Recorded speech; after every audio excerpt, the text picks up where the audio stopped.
Hello and welcome to Versus Live. I'm Ross Merriam. And I'm Corey Baumeister. And we've got Rob in the booth. Say what's up, Rob. What's up, Rob? Rob will be taking all of your questions, comments, concerns, and burns in the chat. Make sure to tag at Star City Games so he can see them and send his favorites over to us.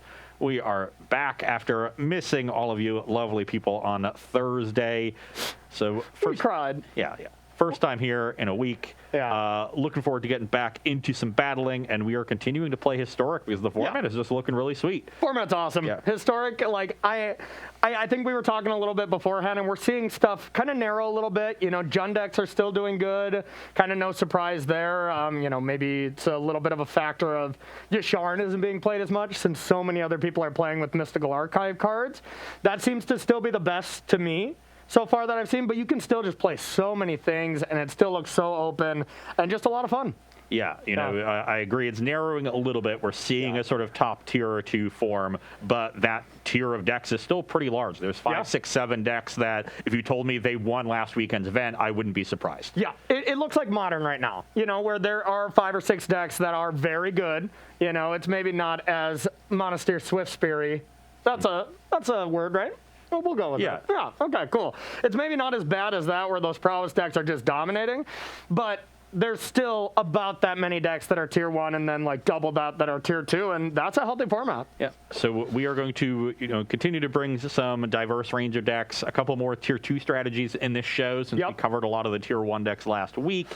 And I'm going to be starting with one that is going to be very recognizable to those of you who've played a lot of Pioneer, and that is Mono Black Aggro. People still play that format when the Historic is now just cooler? I guess. Okay. There's at least 12 of them. Yes. There are dozens of them. They fire an event here and there. Yeah. But the deck essentially exists in Historic in almost the same configuration. You are unfortunately missing the best card in the deck in Mutavault. Oh, yeah. But now that we have Faceless Haven, you do still have that creature land aspect of the deck, even if it's a little bit less powerful. And in Historic, you now also get access to Inquisition of Kozilek. So a little bit more disruption in the deck than you do have in Pioneer. So a little bit of a trade-off, but otherwise it looks pretty similar. We've got our, cheap recursive threats, got some high-end flyers. This version plays 4 Spawn of Mayhem. Okay. No Rankles, as you often see in Pioneer. Ranky Poo, yeah. Just want the big bodies here. I think our favorite throne card. Oh, yeah, definitely. I love me a Rankle. Love the Master of Pranks. Yep. But just trying to get some good old beatdowns, a little bit of good removal, and a nice curve. So definitely right up my alley. Sounds good. And we played a little bit of Jund Food on Tuesday of last week, and it looked really good. Trail of Crumbs, still a card that's impressive. But now we're going to be kind of switching to the beatdown form of Jund. We kind of played every other deck but Jund's the last, 3 or 4 weeks. But now we're getting back to actually just seeing what they look like now. They haven't changed a ton, but the way they interact with other decks is different. So, I'm just going to be playing some Jund Company. And let's do it. I'm excited. Real quick before we get in, I do have an early question from Esteas. Okay. Is this a first-time caller? First-time caller. Okay, perfect. What do you think of the Dog Winota deck in Standard? Do you think it's a viable Barca-type, or is it too rough around the edges? Yes. Is Esteas a VIP in this chat yet? Because if not, yes. Rob, you're fired. Oh, yeah. Okay, good. Get out. Ban. We like it. Esteas, how long were you saving that? Did you write that over the weekend? And you're like, okay, put a sticky note on the computer, labeled Versus Live, ready for the show. Keep it coming, Esteas. I kind of hate that he made me say it, but yeah. Hey, stayed on vacation. That's why you pay the big bucks. That's why you get paid the big bucks, there, bud. You got to read all the puns. All right, so let's battle. Looks like you're going to be going first. Indeed, I will. Ooh. And I've got a solid hand. I will keep. Yeah, my hand's pretty good too. I'll keep. I'll lead on a Swamp and a Gutter Bones. The Bones. You're up. Okay. I just have a Blood Crypt tap, and I'll pass to you. I will attack for 2. Okay. Does that deck ever attack for 2 on turn 2? I'll bring you to 18. Yep. And yeah, I'm just going to slam 2 more Gutter Bones. Wow. Okay. You're up. I'm scared. That was a pretty good draw. I was probably just going to play this in defense mode, but I think with what I drew, I think I would rather play that. Esteas said they had it since Sunday. They had it since Sunday. What's up? Esteas said that comment since Sunday. Since Sunday. Okay, smart. This is tricky because into a removal, I would definitely rather play this card, but with auto removal, this is going to be the better play. Mono black does still play a decent amount of removal, I assume. Probably not a ton. But I do think it would be better to just take 2, and I'm just going to play a Butcher and pass to you. Brings you to 16. Yep. Kind of can get a 2-for-1 here. I know you can just return them, but it's at least decent. I'm going to start this turn out with a Thoughtseize and see what's up in Corey's hand. Okay. Got a little bit of redundancy. My hand's quite good. Just need the time to deploy it all. It's going to put you to 18. Yeah, put me to 18. Not so concerned about the priest, actually. Yeah, that was my choice to play this or that, you know, and it was close, but I think I need to be a little more defensive on this turn. The choice here is between the Collected Company and the Claim. Yep. And I think you've got enough going on with your mana that I'm not as concerned about taking the more powerful card, whereas I am more concerned about taking the more mana efficient card. So I'm going to take the Claim. All right. Your firstborn is free. I am going to slam in with these Gutter Bones. All right, I'll block, deal damage, so I'll take 4. Bring you to 12. Yep. And was willing to take that 2-for-1 because I have 2 Knight of the Ebon Legions left over. That's and they're going to get counters on the end step from you taking 4 damage. All right, that's disgusting. Pass the turn. Nice curve. Just 6 1-drops. Jesus. Well, my turn is not as cool by any means. I just got to play a Woe Strider and pass to you. I gotta go. Okay, I will attack with the 2 Knights. My okay trading the Gutter Bones for the Woe Strider. Yeah, I think so. Get on with everybody. Okay. So I think I do want to try to block the Gutter Bones. If I block like this, it at least just forces you to activate instead of return Gutter Bones to be able to get more counters. I think that's important until I find my main deck Legion's Ends, of course. My turn's almost assuredly planned for next turn. Yeah, I'll go like that. I think I'd rather get back some Gutter Bones here, so I'll just have you... I'm going to scry. Oh, yeah. I don't need that. You take 2, go to 10. Yep. And I drew a land. I think I'm just going to return 2 Gutter Bones. Okay. And then pass the turn. Okay. All right. God, just no play. I'll just pass to you. No play. Knight of the Ebon Legion is such a good card.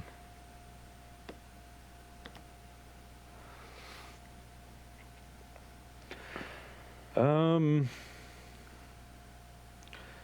guess I would be worried if you were able to company into 2 things that both block Knights, like double Mayhem Devil. Yep. That was kind of what I was thinking right away. I was like, that's what I want. But I don't think there's any other combination that punishes me for attacking with both Knights. I mean, 2 Woe Striders or something too, you know. Yeah, at least that's still just it's a trade. It's just trade, yeah. That is also going to be difficult, given that there's only 2 left in the deck. Difficult, but not impossible, Ross Merriam. But like, you know, like Woe Strider, Mayhem Devil. Yep. Can't wait to clip that. It's impossible, or going to be impossible, and just 2 of them immediately. Yeah, I'm going to get them with both. All right, here comes, 1 creature incoming. Collected Company. Oh,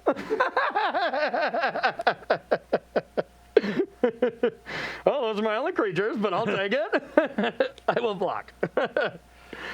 Yes. Just the first 2 cards. Okay, I guess we'll trade 1 for 1. Okay, yeah. And I'll play Gutter Bones. Okay. And pass the turn. Oh, we needed that to get back into this game. That was not a great draw here, though. But the Woe Strider is still pretty good. Wouldn't mind land 5, actually, to just double creature here. Because the cards I have in hand are just okay. But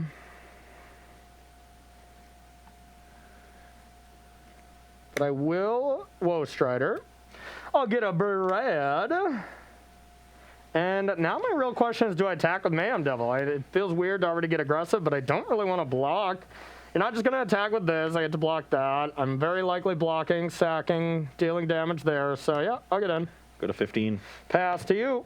Got pretty punished. The turn I returned 2 Gutter Bones, if I just pumped the Knight, right, and gotten 2 counters on them, then they're 3/4s.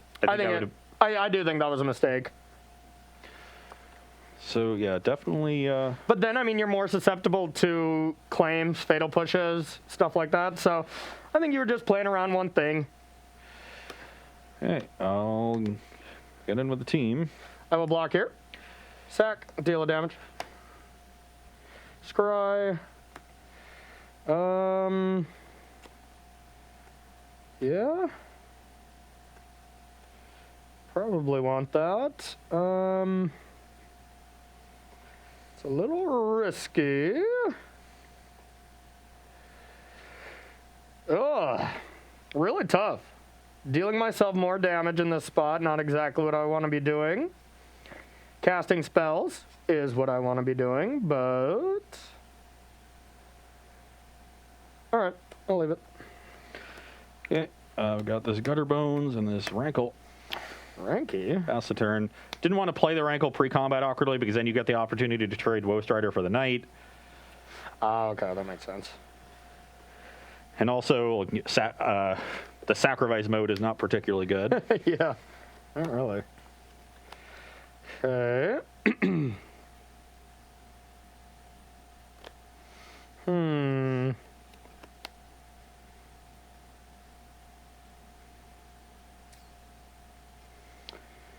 Interesting. That is a pretty good play. So, almost assuredly taking 2 here. Brings you to 8.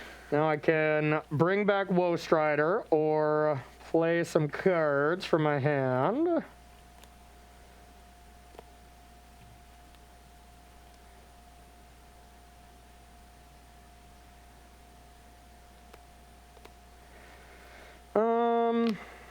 Yeah, alright. I'm just going to bring back Woe Strider, get a goat, and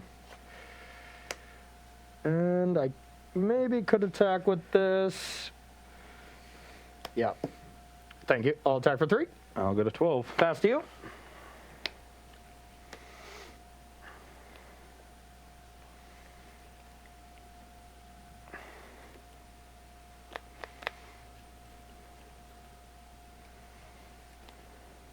Now we get into the combat math stage of who can attack, who can't.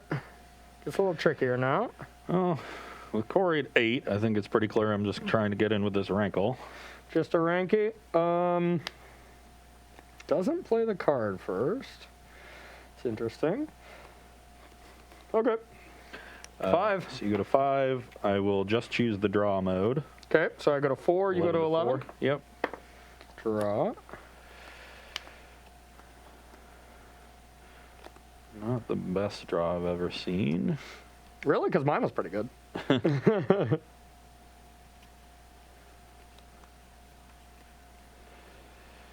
I'll play a Scrappy Scrounger. Okay. And I'll pass the turn. And you get a counter. I lost 4 life. All right. Upkeep. I'm interested on like upkeep sacking a goat and dealing 1 to Rankle and then trying to sack a couple more things and deal with that, because that is definitely the way I lose. And I'm not going to really be able to attack with that Knight, and I would like to find something good. Yeah, something like a claim would just be excellent. So I am going to scry. I'm going to deal 1 to Rankle. Oh, that's pretty good. I'll keep that. All right. I'm going to start with Collected Company. I'll respond. Okay. I will Fatal Push the Mayhem Devil. Oh, You no, haven't I lost didn't have anything. a thing. Yeah. Yeah. That's not how that works. Yep. I just assumed this was going to die in my head. Yeah, yeah. Okay, yeah, I guess that resolves. So now you get to know what I have. 1, 2, 3, Just brain farted there. 5, 6. Wow. Wow, that's so annoying. That gets a little awkward. All right, I got a cat as well, so I had a really good plan if I just get even one creature, but 10 to 5. yeah, no, this is pretty awkward. I can sack like 2 things, kill Rankle, but now that's not a good spot. Yeah, sacking that goat was a little unfortunate. Ugh. Yuck.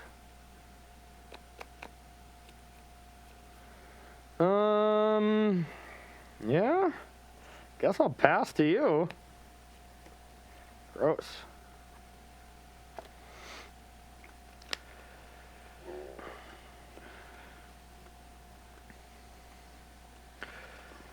I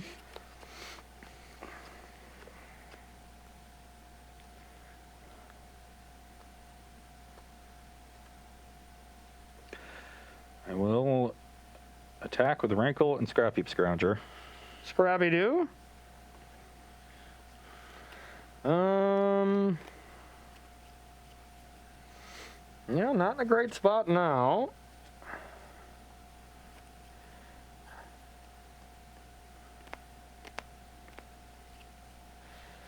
I could just block with the big Woe Strider. You have 3 cards in hand, right? I have 3, yep. And then just... The Priest is still there. Yep. Yep. Still got the Priest. Wish I would have played that last turn instead of playing a 4-mana do-nothing.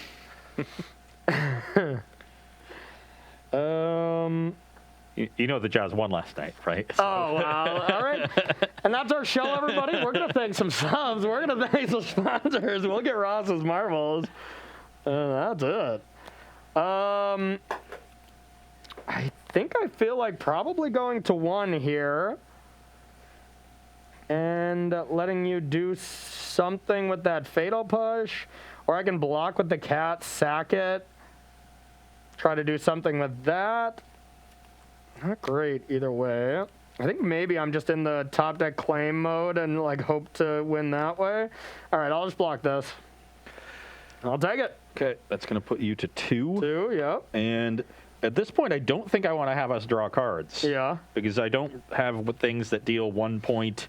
Even if you have an oven, or well, if you have an oven, you can make food and gain life. Don't worry, that's all I hit off collected companies. Yeah. If you had a second cat, well, you know, then you go to 3 and the Rankle is still lethal. Yeah. So, yeah, I guess I'm going to just choose no modes on the Rankle. Okay. Costs me a counter on the Knight, I guess. Yeah, I think that's actually a mortal sin is to not use Rankle, you know, but I will Fatal Push the Mayhem Devil now that my Scrounger has died. okay. So now my choice is, do I want to just sack Mayhem Devil, or do I want to, like, get rid of these 3 creatures to deal with Rankle? It feels bad, man, but, you know, what else am I really doing? It's effectively trading the Woe Strider and the Cauldron Familiar for the Rankle since the Devil is going to die anyway. Yeah.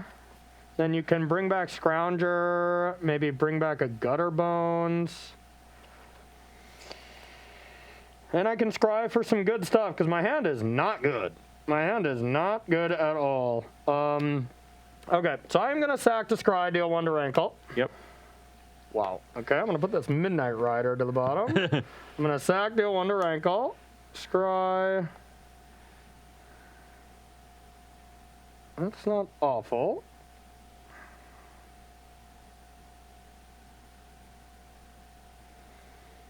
All right, I think I can keep that, and then I'll sack this, deal 1 to Rankle. And scry and keep it there. Yeah.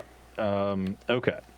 Now, I can't... And do I know anything about your hand? No. It's not the Gutter Bones? No. Okay. It's 2 Gutter Bones here, one Got play. it. Got it. So what am I worried about? I'm worried about Claim on Knight. I know you have a Priest in hand. You're at 2. You'd have to have Claim on Knight.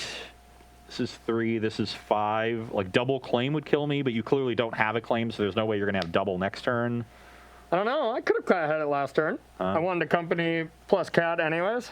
It's reasonable. thinking that company is better than claim, then try to kill you the turn after. But then you would have claimed the turn before because you clearly drew the company. I think I don't think there's a sequence of draws where you haven't played both of those cards by now. Okay. Well, I'll make you look like a fool next turn then, or I'm lying my face off. One of the two. Yeah. Yeah. Per usual. The Gutter Bones aren't blockers since they enter tapped. Scrappy Scrounger can't block. I kind of want to just leave up the Knight activation so I can effectively block Woe Strider. Yep. If you accompanied into Mayhem Devil Woe Strider and were able to deal with the Gutter Bones, maybe I'm in an awkward spot at that point. Collected Company was insane right away, and then so bad. Are we getting to the point where Collected Company is no longer like a really good card? It still seems good, but it's never been like, the most busted thing like when it was in Standard for Bant Humans or anything. I've had some really bad experiences with it as of late. Well, Collected Company is just a really bad card, like 5% of the time. Yeah. Right? That's just the way Collected Company Yeah, works. true. And these Jund decks really toe the line with all these claims and ovens and stuff, so. Okay, I'm going to pass the turn. Okay. I'm pretty sure I know my play. Just really tried to insulate myself against 1 toughness creatures.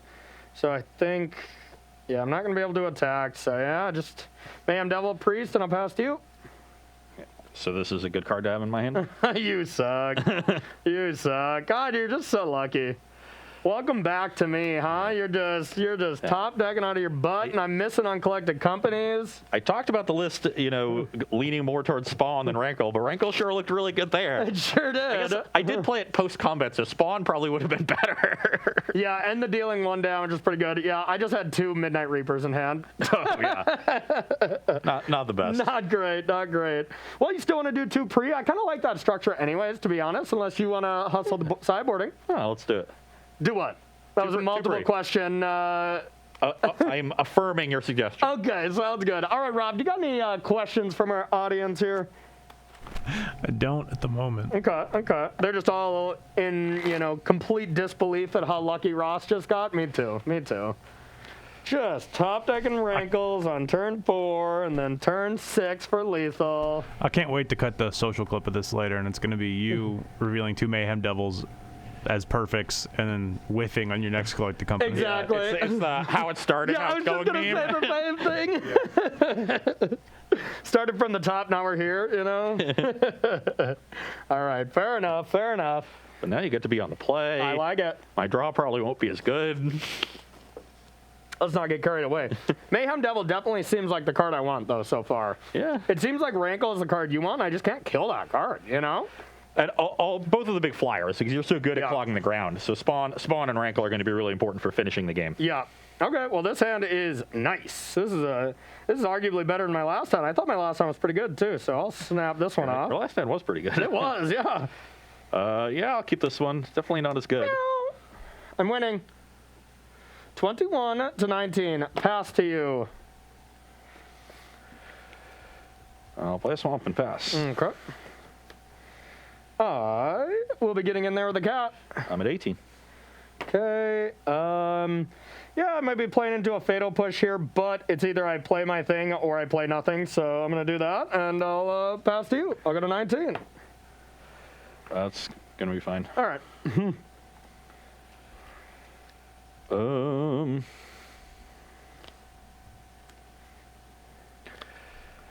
Screws is not bad. You got a few creatures in that deck that do something with the graveyard, right? 1 or 2? Just a couple. Yep. Okay. I'm going to play a Scrap Heap Scrounger and pass the turn. The Scroungy do. Okay. Not going to be blocking that one. I am going to be taking 2 down to 17. Yep. I'm going to attack for 3 to you. I'll go to 15. And now which one of my 3 drops do I want to play? I think it's relatively close. But I think this one sets up for my next turn a little bit better. So I'm going to play some Woe Strider action. Pass to you. Okay. Attack for 3. And I think I'm pretty okay. Well, I could conceivably try to eat it with the ooze. My Wolf Strider isn't that important right now. But if I were to have some Mayhem Devils or something, the value on those cards go down quite a bit. All right, I'll block. Okay, they trade. I'll play a Faithless Haven, and let's Heartless Act the Scoos before it can untap and get some counters. That makes sense. And I'll pass the turn. Okay.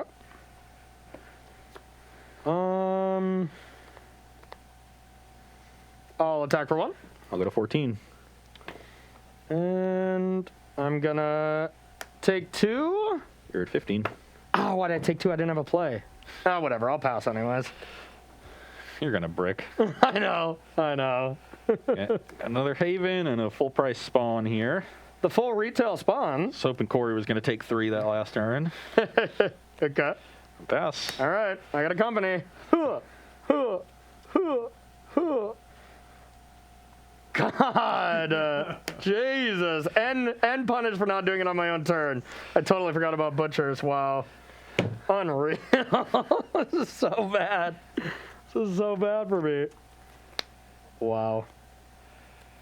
Okay, well, I'm going to cast a Midnight Reaper and get in there.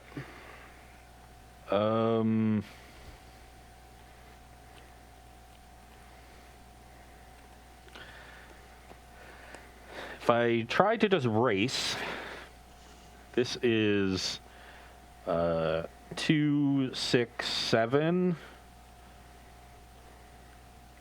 So 3 turn clock, and I'm taking 1 a turn as well.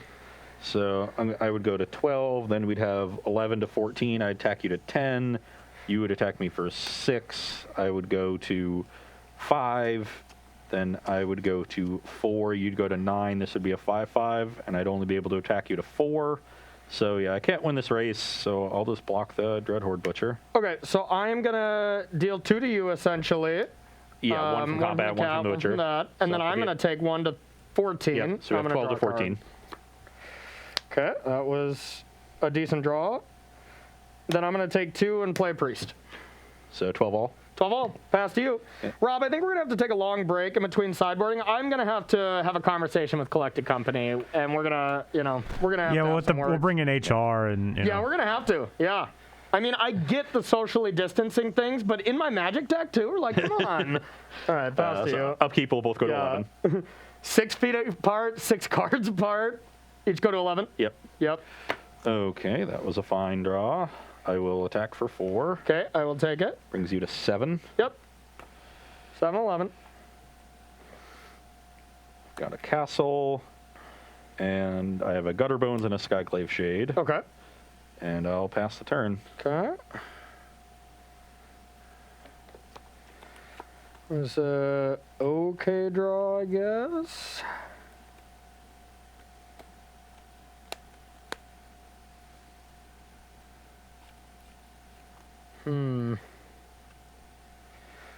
My problem with activating Priest on my turn is you do get to use that mana for Scrounger, which is a little annoying.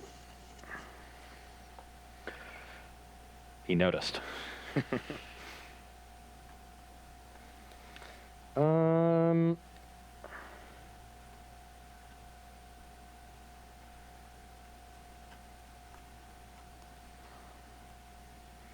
I think I'm okay with it. All right, I'm going to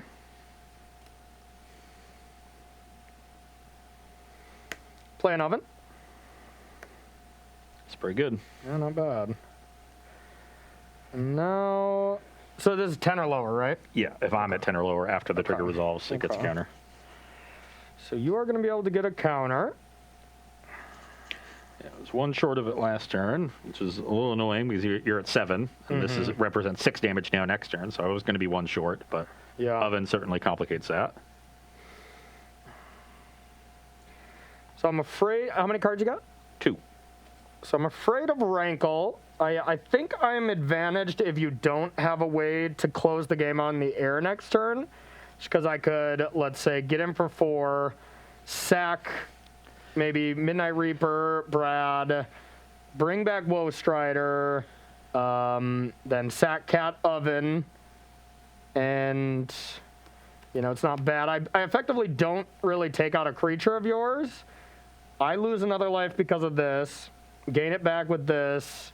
Spawn goes up to 5, deals 1 to 6, so I am essentially at 1. I'll have enough blockers for the rest of the creatures, but a Rankle is going to be pretty over the top, and I don't think I can play around it. The thing that I have to think here is, like, if I, let's say, attack and then sack the Cauldron Familiar and just, like, sack the food, if that even keeps me alive.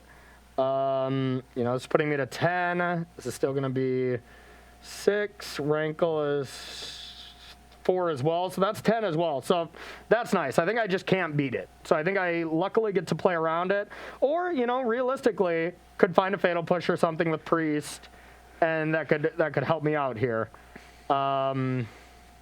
So I think I have to go with the aggressive line and hope to either find something or, so I'll attack with these. So take 4, I'll go to 7. Get 7 all. And then I'm going to Priest, sacrificing these 2. So you're going to lose 1 from the Midnight Reaper, go to 6. Yep. And then you're going to lose 2. I'm going to lose 2. I'll go to 5. You'll draw a card. I'm going to sack the Sky. I draw 2 cards then, right? Yeah. 1 from Reaper, 1 from Priest. I'm going to sack the Skyclave Shade. I think having potentially a blocker is more important. Okay. That was a pretty interesting draw. So I got 2 mana floating. 5 for me, 6 for Corey. Okay. 2 black and pool on his side. Okay. So now I have a...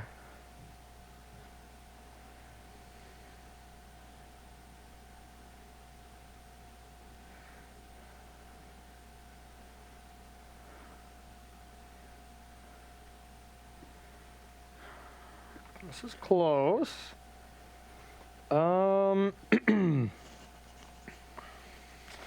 Think I'm still in the spot where I can't beat the Rankle. I'm just trying to think if I can actually kill you. No, I don't think I can.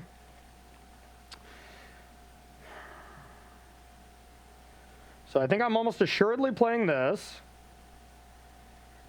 And then I can either just sack the food. That still only gets me to 9. All right. So if I want to do that, I'm going to play Priest. Yeah, I just can't beat it. Play Rankle. And a land tapped, and that's it. So have you got it? So you have 3 blockers and 2 pings. Yep. 3, 4, yep. 2 pings. Okay, well, I'm going to return Scrappy Scrounger. Okay. Exile the Skyclave Shade. I'll pass, yeah. Upkeep, spawn, trigger, you go to 5, I go to 4. Yep.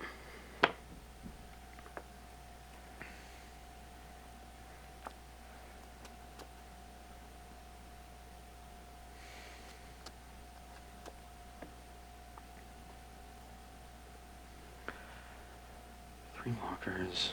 Activate this.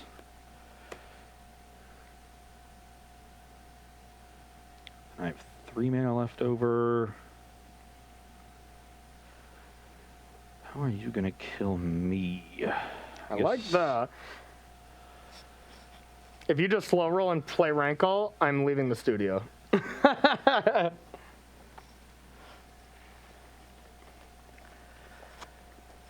So if I get in with everything, theoretically, how are you blocking? You're going to do this pre-combat. You're going to deal 1 point here, presumably. Probably also a point at the Scrounger, and then go block, and trade for the Scrounger, chump the Haven, and then take this and go to 1, and I'll have gone to 3.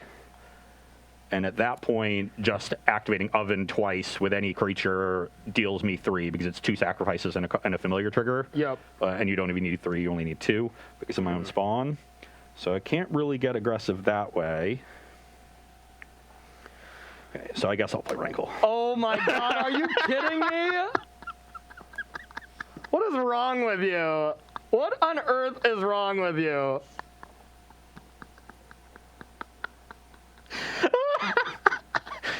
The best part is it wasn't in my head. I just had 2 lands.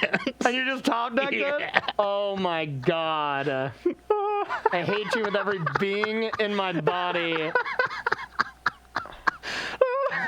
We're going to take a break, and then Ross Merriam is mysteriously going to have a black eye coming into the break right after these messages from the pits of my soul. No, I am going to fight you after. Oh, are we live? Oh, okay. Hey, everybody. Welcome back to Sideboarding here on Versus Live. All right. From my end, I'm still reeling about that slow roll, but you know what? I feel like I haven't been here in a full, 5 days or whatever. You probably had all that bent-up energy. It's like next time Ross walks into the studio, it's like, by God, that's Corey with the Carnox chair. Yeah. I just missed you so much. I thought I would welcome you back in the most Versus Live way possible. Well, I do feel welcome back in the most Ross Merriam ways possible, so thank you, buddy. So for my end, I'm just taking out Midnight Reapers. They were pretty detrimental most of the time. They don't block your 2/1s very well. Sometimes I just can't cast them because I can't afford to lose that many creatures and get that extra damage. I'm going to take out the 1 Scrounger. I like the idea of 1 Scrounger in most aggressive matchups. And then I'm actually going to take out one of these 4-mana do-nothings. One of these 4-mana arrange the bottom 6 of your library cards because they haven't really been very good. I thought the deck really wanted that kind of card selection, though. Yeah, you'd think so. A lot of that deck manipulation, but apparently they haven't been great. So bringing in Corvold, which notoriously has been very good in creature matchups. 1 more Scavenging Ooze, which eats your graveyard creatures pretty well. And then Abrades, because this list does not have any fatal pushes. I don't know if that's for sure a mistake or not, but it is something I wish I had here. But Mono Black, I don't think is the most popular one, and that's the main thing where you want Fatal Push. Fatal Push is just good at killing those 4 converted mana cost creatures that are not green and black. And I guess Sage doesn't do much, but and that are out of a braid range. So, they're just going to be tricky for me to deal with. And this list is not really well equipped to deal with them right now. Yeah, and on my side, just bringing in a couple extra removal spells. There are a lot of key threats on Corey's side of the battlefield that you want to remove. The Mayhem Devils, sometimes Woe Strider, so that they can't set up good claims. Yeah. Hitting a Corvold with the trigger on the stack, the ETB trigger with Heartless Act is nice. Dealing with Scavenging Ooze. So, you want to deal with the key creatures. I'm going to be cutting the Skyclave Shades, just the most expensive 1 toughness creature in the deck. Makes it a huge liability against Mayhem Devil. And because I'm bringing some removal, I want to cut some of the discard so I'm not overly reactive. I ended up choosing to cut a Thoughtseize instead of an Inquisition, even though you do have some 4 and 5 mana spells, because I think these games come down to very small margins on life totals. So I'm really cognizant of the 2 life from Thoughtseize. I really like it when you cast Collected Company because you just waste your entire turn. Yeah, because I just don't do anything. Yeah, I just want to leave that one in your hand. No, honestly, I think I really have to, start playing tighter because I could have played other creatures that just come into the battlefield. But Collected Company, if it's just putting stuff onto the bottom of the battlefield, I don't think it seems as good. I think the problem with the card is that you only get to look for 2 creatures, and 3 is company. Everybody knows that. Yeah. So if you looked for 3, you would probably always hit. That's true. I don't know, man. I'm in company with just one other person right now, and that's already far too many people. So, All right. Rob, do you want to hang out after work here? I need a somebody else. Yeah, exactly. Thanks. Yeah, we'll have a good vent session about Ross. Perfect. All right, you got any questions there for us? I did have one come in here from Esteus. So after a few weeks of Strixhaven being legal, what do you see as the pillars of the format, that format being historic? The format being historic? Well, I would say Jund, I think, is definitely up there. Jundex, Orzhov Ors is still up there. Definitely had a rebound weekend. Gruul Aggro. Yep. The deck that you're actually playing in the next match, I think, is pretty good, and an up-and-comer that's Jeskai Control. Yes, the Magma Opus thing. Yeah. It didn't have very good weekends after its breakout. Like, its breakout weekend, some scrub named Arnie Hushembeth, I believe he's played a game of Magic here and there, played it, did really well with it. Just kidding, he is insane. I love that young man play, holy crap. But after that result, a lot of people picked up that deck, and it was statistically a very bad deck. deck, for that next like week or so. Maybe it's bounced back since then. But those style control decks where they top out at Gear Hulk, Magma Opus, and then, the blue-white control decks or Bant control that just Nissa, Krasis, or just Teferi, bunch of control elements. I think those are still pretty good. Selesnya Company, definitely up there. Yep, That deck's been doing well. Yeah, Kalkana won with that. And these Tainted Pact sort of control combo decks are doing well, so they're definitely in the mix. Yeah, and it just, as we say all these decks, it just really seems like the format is still pretty healthy. I think the weirdest thing is we don't see is it Phoenix? People are starting to play around with like Stormwing Entity as the flyer of choice. Maybe, Sprite Dragon, these kind of hyper aggressive Izzet decks. More of a prowess stuff. Yeah, they look better to me. I played a little bit with the Croaky special yesterday, and it looked pretty awesome. Okay, I'll be on the play, and this hand is completely fine. Yeah, I got a mulligan this one. If I hit lands, it can be good because I've got a nice curve. If I just drew 3 lands in a row, this hand would be awesome. I would triple 1-drop into spawn into rankle. But you really only need 1 too. When you're all creatures, you can't afford to miss land drops because then you're falling really far behind. If that hand had some cheap disruption to maybe slow down the game and give me time to draw lands, then it's a consideration keeping it on the draw. Yeah, I think if you had Thoughtseize push and then like a good hand, then I think it's reasonable. But yeah, I think you have to mulligan that one. Yeah, just too risky. Do you got any other comments or burns or anything in your chat there, Rob? I've been burned enough already, so let's both out of the game and in the game. There's a question if either of you has seen Gabe Nassif's take on the Jeskai Control deck that does not play Gear Hulk and Opus. Ooh, no, I haven't. No, that seems sweet. Well, it seems significantly less sweet. Opus and Gear Hulk is the sweetest thing. True.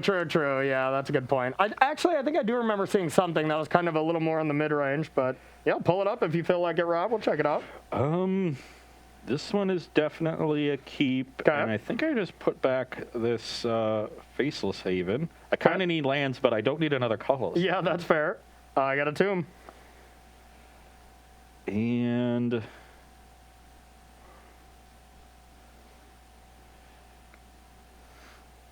I'm going to lead on Thoughtseize. There's some 2-drops I'm scared of here. Yep, I do got a 2-drop, or if you want to take one of my more powerful 3s, we'll see.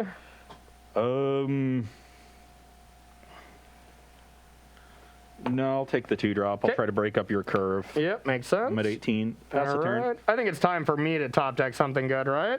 Nope. Go. Why would you ever do that? Yeah. Okay, have not found another colored land. Okay. I've got a Gutter Bones. The Bones. All right. My draws are slightly weird. Now I'm just going to go with the Woe Strider. Get a go. Pass to you. I will attack for 2. All right. Yeah, I'll take this one. 18. 18 all. Yep. I will punish you. I drew the swamp. No! You're up. No! Tilt. Wow, my draws have just been insanely awkward, too.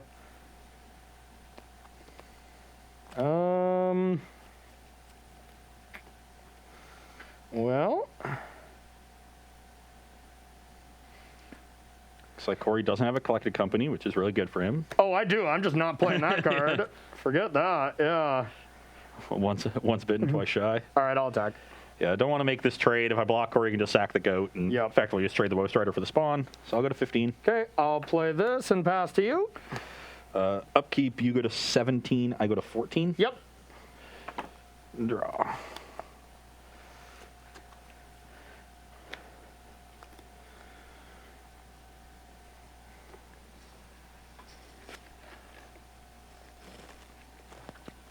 Yep, maybe that was a punt on my part, not blocking.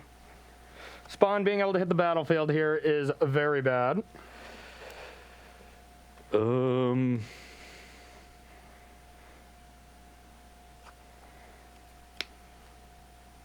also essentially try to look at it as using it as my advantage. I'm not necessarily winning the race, but it's close. You have 4 in hand? 3. 3. You know none of them.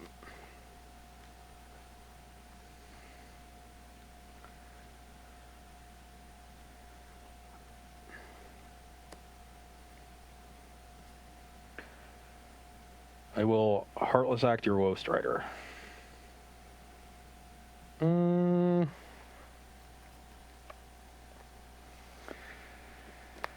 think I'm pretty chill with that. I could sack a goat and try to kill Gutter Bones, but then I run into the scenario of you having Fatal Push too, and it's kind of a nightmare, so I'm just going to let it die.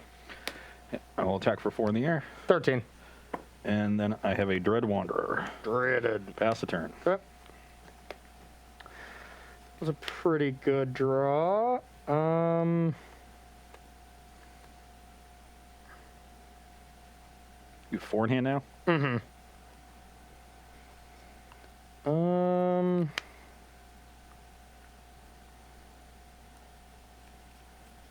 And you got 2? Indeedly doodly.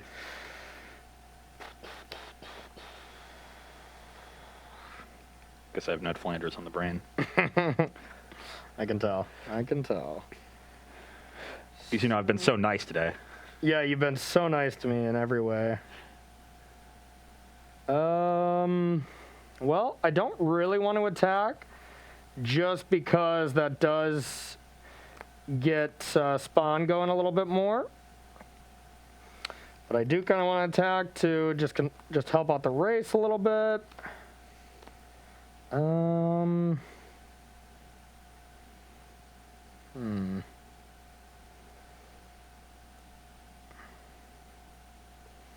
That's pretty close, actually. So spawn, if I do attack, put you to 11. This would put you to 10. So you'd get a counter. I'd go to 12, attack you to 7. Yep. And you'd go to 6 the next turn. It'd be a 6/6 and kill you Rankle. exactly. Yeah, Rankle wouldn't be lethal, though. All right, I am going to attack. I will go to 11. Okay. Then I will play another Mayhem Devil, and I'll pass to you. That is scary. A little bit. So upkeep, you're going to go to 12. I'm going to go to 10. Mm-hmm. Get a counter.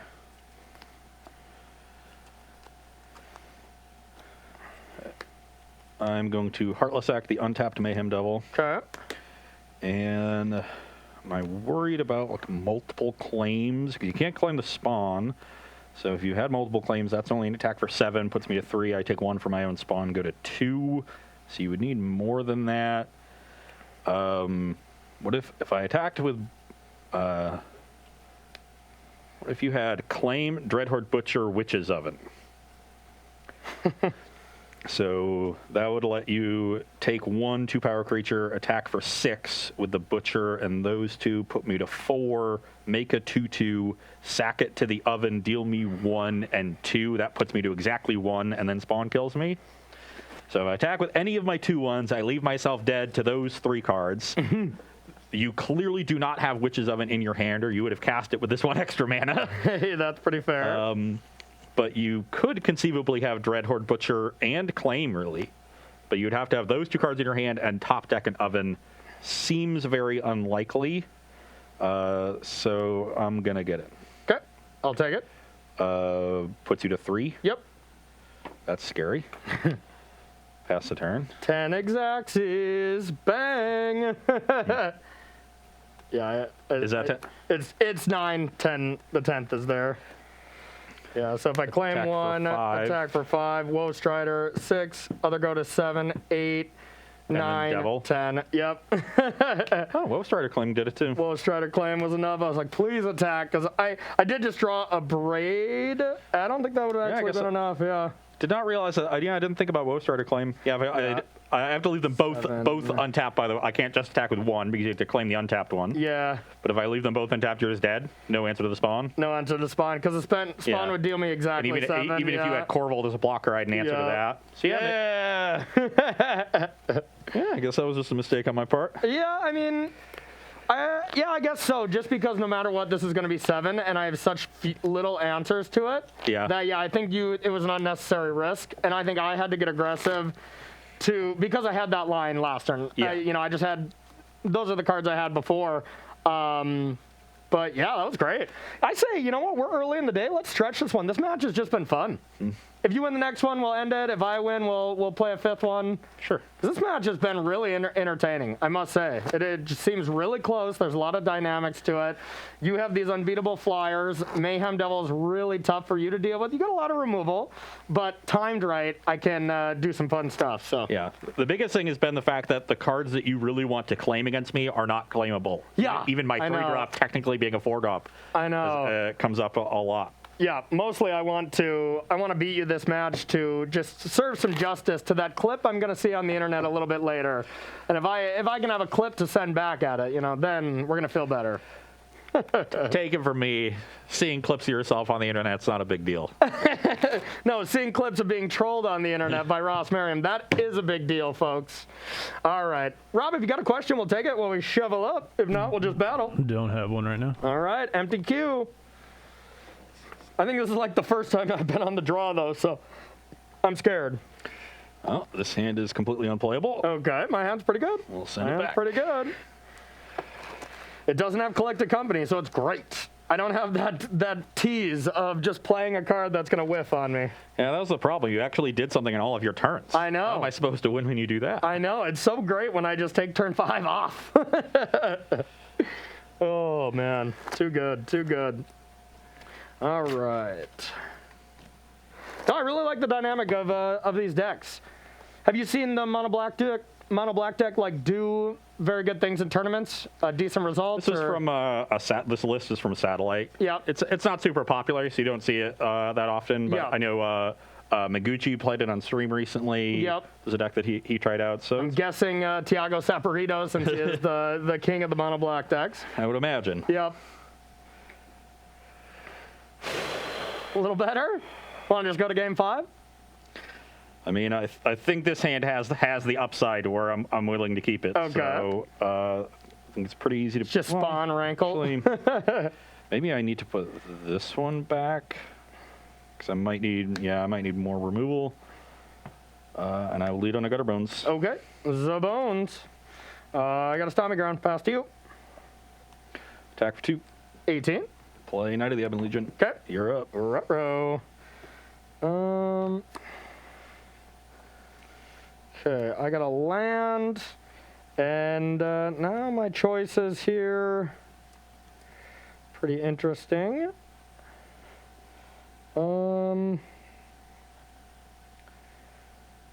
Think.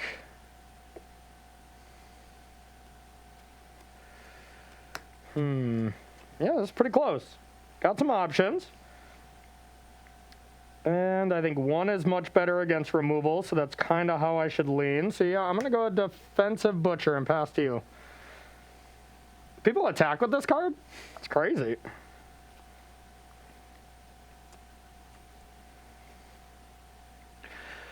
Let's get in there. Okay. So I could try to go here, kill Knight, but without you having a land, I'm less afraid. So I could. It is still just the better card. That is definitely true. All right, I'll block here. Sure. Damage, I'll deal 1 here. You take 2 to 16. 16, yep. I'll play another Knight. Okay. Pass the turn. Okay. Now, I want to best play around Fatal Push, so I don't really want to play one of my 2-drops. So I think I will just play Tower and Mayhem Devil. Pass to you. Heartless Act the Devil. Okay. Get in for 3. All right, 13. Pass the turn.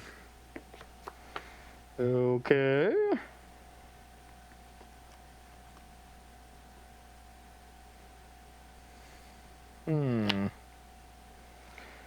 Now we got some interesting plays.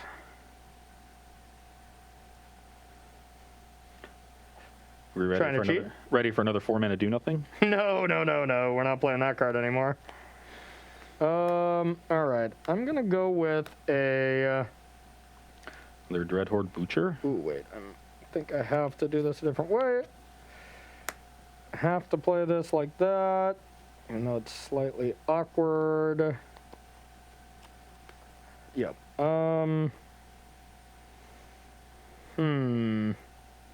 Okay. So, yeah. We'll go with another Dreadhorde Butcher and a Priest and pass to you.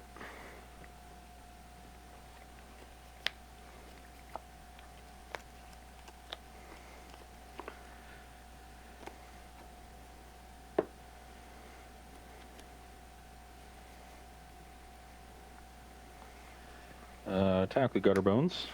Just the bones. All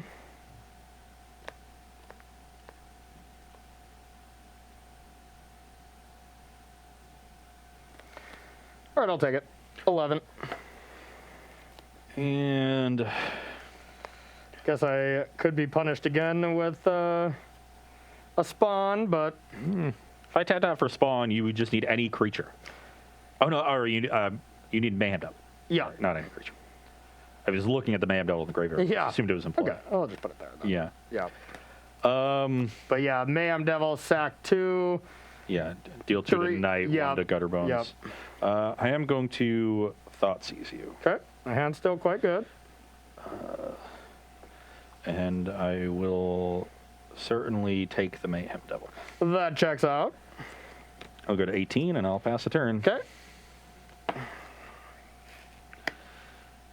I think we're going to finally see a game where Priest of Forgotten Gods gets to do some dirty Some things. yeah.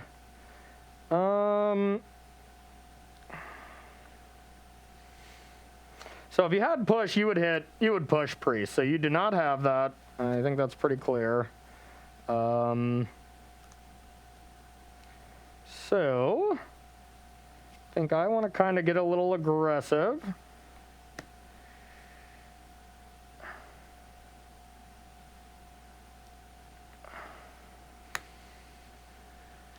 I'm going to go with a Woe Strider, get a goat. I'm going to sack these, deal 1 here, have you sack a Lose creature. all my stuff. Yep, you lose 2, go to 16. Yep. I have 2 black mana in my pool. I'm going to draw a card.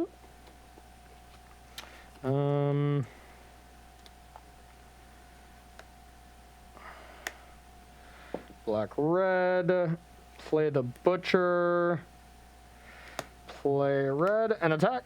I'll go to 15. All right, past you. A little late on this land, I think. I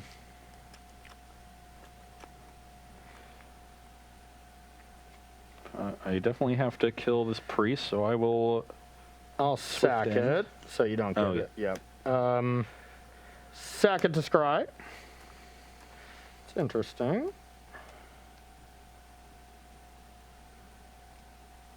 2, 3, 4, 5. Okay, yeah, I think that's okay.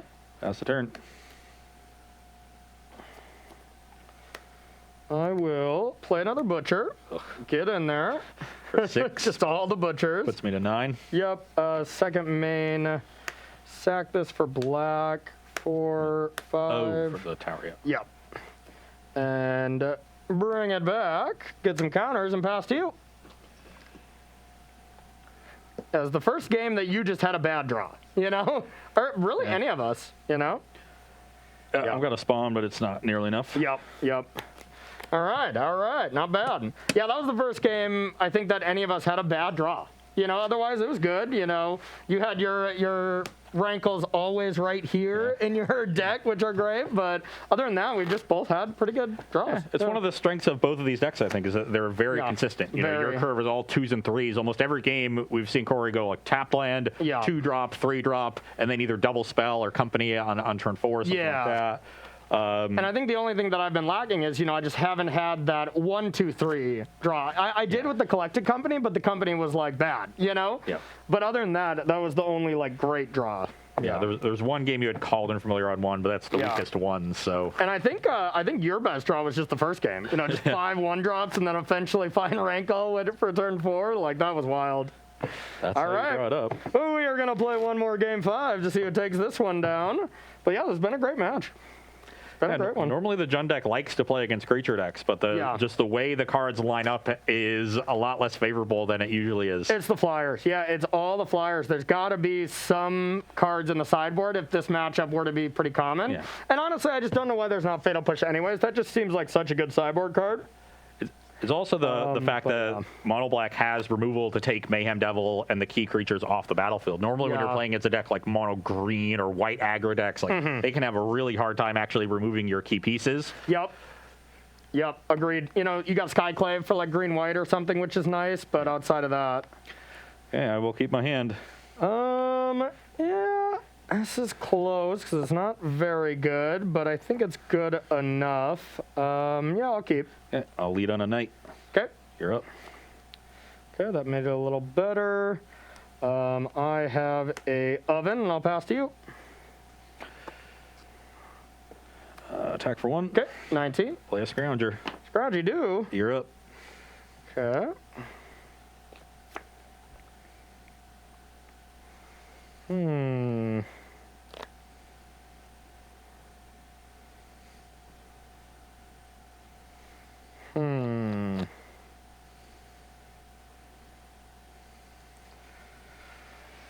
Interesting. I'm gonna play this land.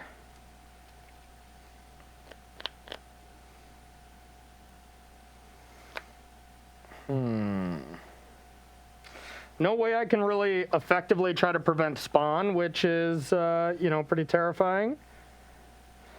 But I think I just play the best card for setup, and I'll play Priest. Pass to you.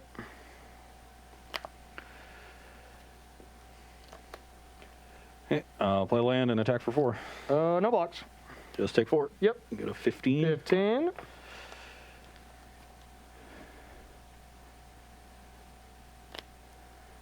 Afraid of a lot of things. It's a solid start. Yeah, I'm going to play the spawn. That's one of them. Hope this goes well. Okay, well, give me a good draw.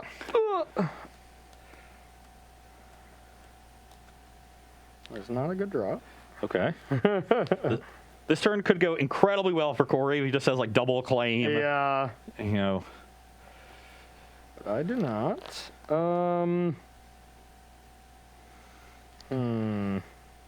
Nice little 1, 2, 3 on the play here in game 5. Always welcome. Yeah, I hate it. You've got the 1-2 part so far. That's true. Do I really need another green? Not really. Play this. Yeah, I think I only really have one play. No, I'm just kidding. I'll play Mayhem Devil and pass to you. I was getting really worried there that you were slow rolling me. Like, I did it game 2 and you just had the 2 claims. I was like, do I really need another green? No, I guess I'll play it on this side. I'm like, oh, that's too red. Not like this. I'm a nice friend, okay? I'm a good friend to you. I wouldn't do you like that. Not like this. Oh, yeah. Nope, too bad. Missed it. So I'm going to go to 19. You'll go to 14. Yep. The upkeep. And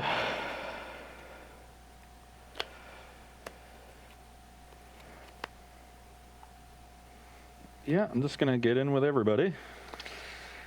Okay, so 7, 8, 9, 10, 11, 12. You could hit me for 12.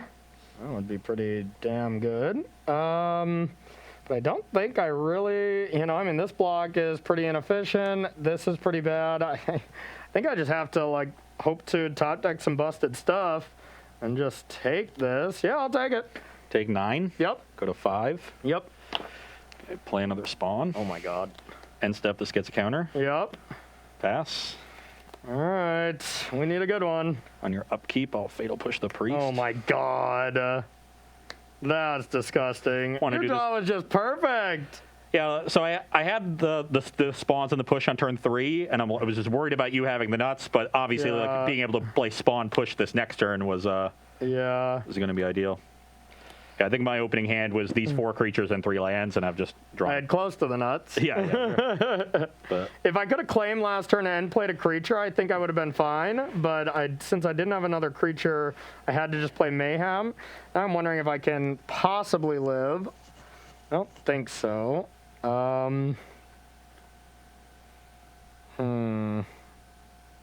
Like if I sack this to the oven, that doesn't really do anything. I can deal 1 damage to... Scrounger, maybe. Yeah, I think I just have to let it die. I don't know what I can get, but... Yeah, that's probably... I wanted to Fatal Push on Corey's upkeep to make Oven worse, and before he gets to 4 mana for Collected Company. Take 2. I got a Collected Company. Let's see what we can get.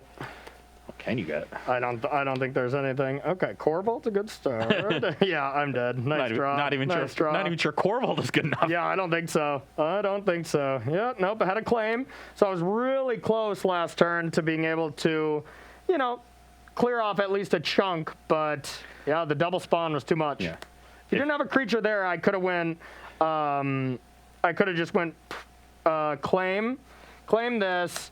Sack Mayhem Devil, end your creature, deal 2 here, kill that, into company, and then hope for something. But then even then, I still think I have to be able to sack a food to gain life, maybe, and there's a lot of maybes still with that second spawn. Honestly, so. the one thing that you needed to change about that game was being on the draw. I think if you're on the play, I think I win. It completely changes. Yep, yeah, 100%. It looked like a complete blowout here, but if you do put Corey on the play, like my spawn comes down a turn later, then you're able to get down the Mayhem Devil, set things up with claims. Yeah. And I think you're in the driver's seat. I don't think it would have been a blowout in the other direction, but I think I would have been favored and probably won. It depends if you went a little bit bricks. I was drawing Rankle in 3 turns, so you were probably dead to that. I already know that. You don't have to show the deck. We always know you're drawing Rankle on time. So, all right, that was a great match, y'all. That's a fun one to start off this historic battle. We are going to take a short 5-minute break, and we'll be right back with round number 2 here on Versus Live.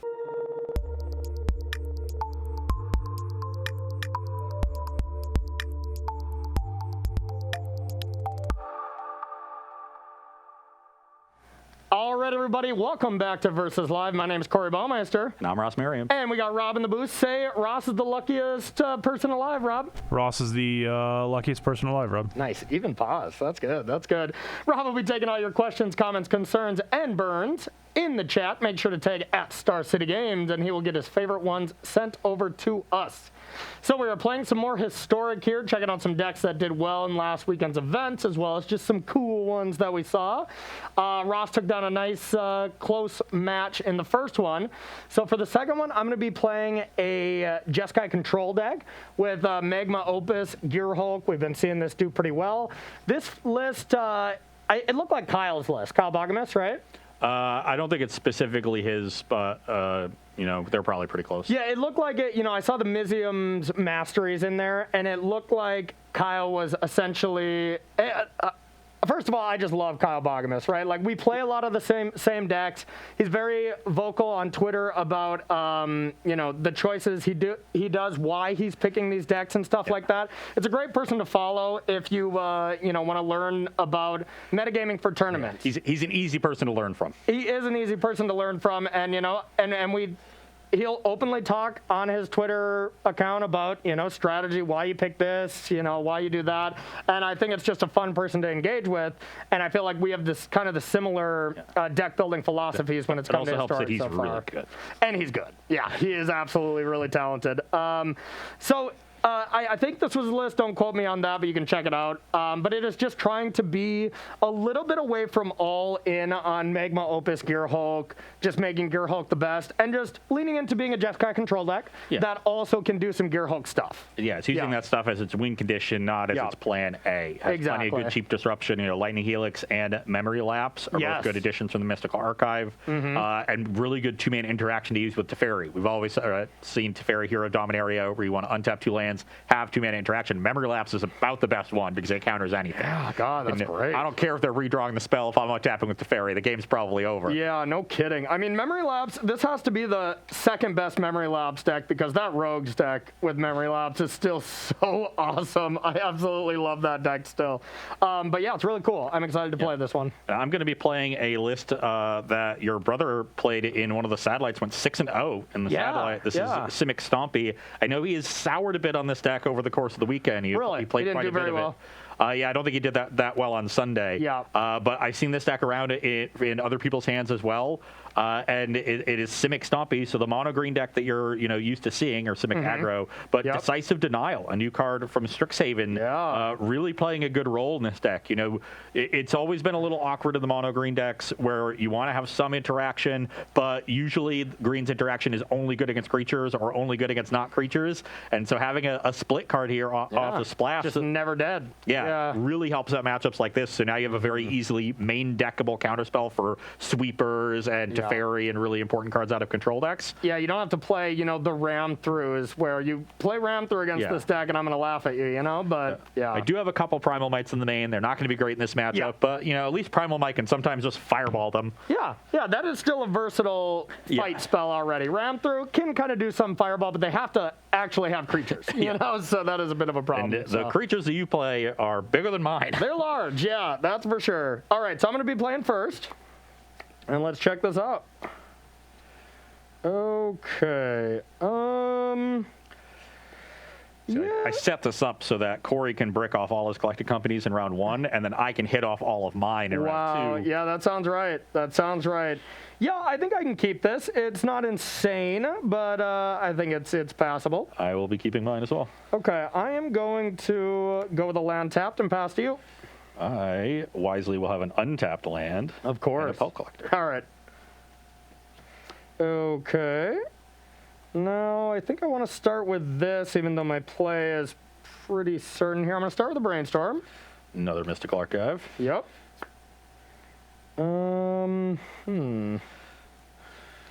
Is interesting here. We drew a Fabled Passage, so we can kind of shuffle some stuff away if we want. Lucky. I know. God, I can't believe how lucky Corey is all the time. Oh, man.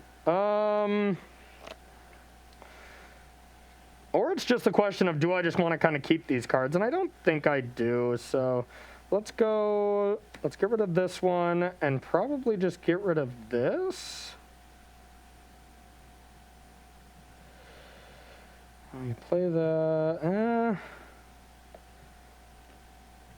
Let's just get rid of these two. Okay. And I'll play a Fabled Passage and pass to you. Fetch while you do your thing. I will play a Barkhide Troll. Okay. Get a counter on the Pelt Collector and attack for 2. Okay. So counter on the Troll 2.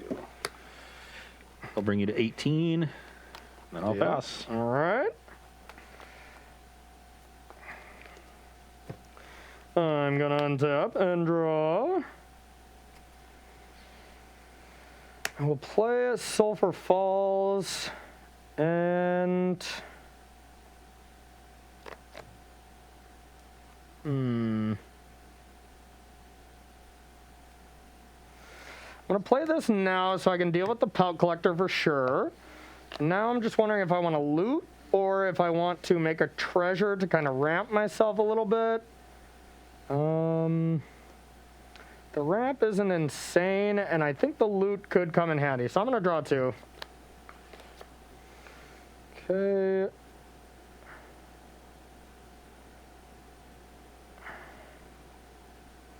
I'm going to discard Wrath of God. That's not good. And it could signal that Corey just doesn't have another white source. You never know. That's basically the only good scenario. And I think this Prismari command was good, but they are not that good in general. Like, this is a card I've been shocked that it's been seeing so much play, haven't you? Yeah, I have not heard a lot of people have great experiences with it. Yeah. I think it's an okay card, but Yeah, I think it's just okay, yeah. I will attack for 3. Okay. I am at 15. think our disc golf plans are getting interrupted, Corey. Yeah, I'm starting to hear a loud hurricane coming outside. I checked the weather app on my phone, and it said it wasn't going to rain. Yeah. Why would you lie to me? Maybe someone's just on the roof of SCG. You never know. So what we're saying is, if the power gets cut, it's the thunderstorm and not Corey being mad at you, right? Yes. Oh, well, let's not get carried away. It could be. My two-lander on the draw here is not panned out, so I will play a land where Ellison pass. Okay. Didn't Ross cut the power last time? Who cut the power last time? It was one of you two. Yeah, it was you Corey were with the casting Lightning Bolt, weren't you? It was you were casting Lightning Bolt. Oh, you might be right, yeah. Okay, that was an interesting draw, but I don't know what kind of one-man interaction you have, but I'm going to Mizium Masteries the Wrath. That was the reason. So now I exile it, right? Yep. And I exile this? Yeah. Perfect. Pass to you. Yeah. And I love that for that aspect. Like, it's great with Magma Opus, and it's a toolbox card, using your graveyard as a toolbox. Okay. Very important that I hit the land there, not fall too far behind, and I have a pretty good follow-up. And Growth Troll, pass the turn. Okay. Also have a pretty good follow-up. Is it Teferi? It might be. Yeah, I think Teferi Tuck here seems pretty good. And I'll pass to you. Don't know what kind of haste you got. I'm imagining not too much, maybe QB. Corey doesn't have another white mana, and he does have counter spells, so I'm going to main phase this company. Okay. Makes sense. And I know I'm going to hit at least an Old Growth Troll. Oh, that's a good point. That's a good point. Yeah. You're already luckier than me. It's good that my top two cards were good creatures, because the bottom four were not good. Okay. So Old Growth Troll and Harbinger. Sure. Harbinger not great here. If it connects, it's obviously awesome, but a 3-mana creature that dies to Lightning Helix is not ideal. I do enjoy the card Lightning Helix against aggro decks. Who would have guessed? Okay, so I'm going to start with my favorite thing to do ever, tick up Teferi. That was a pretty good draw. Now, what do we want to do?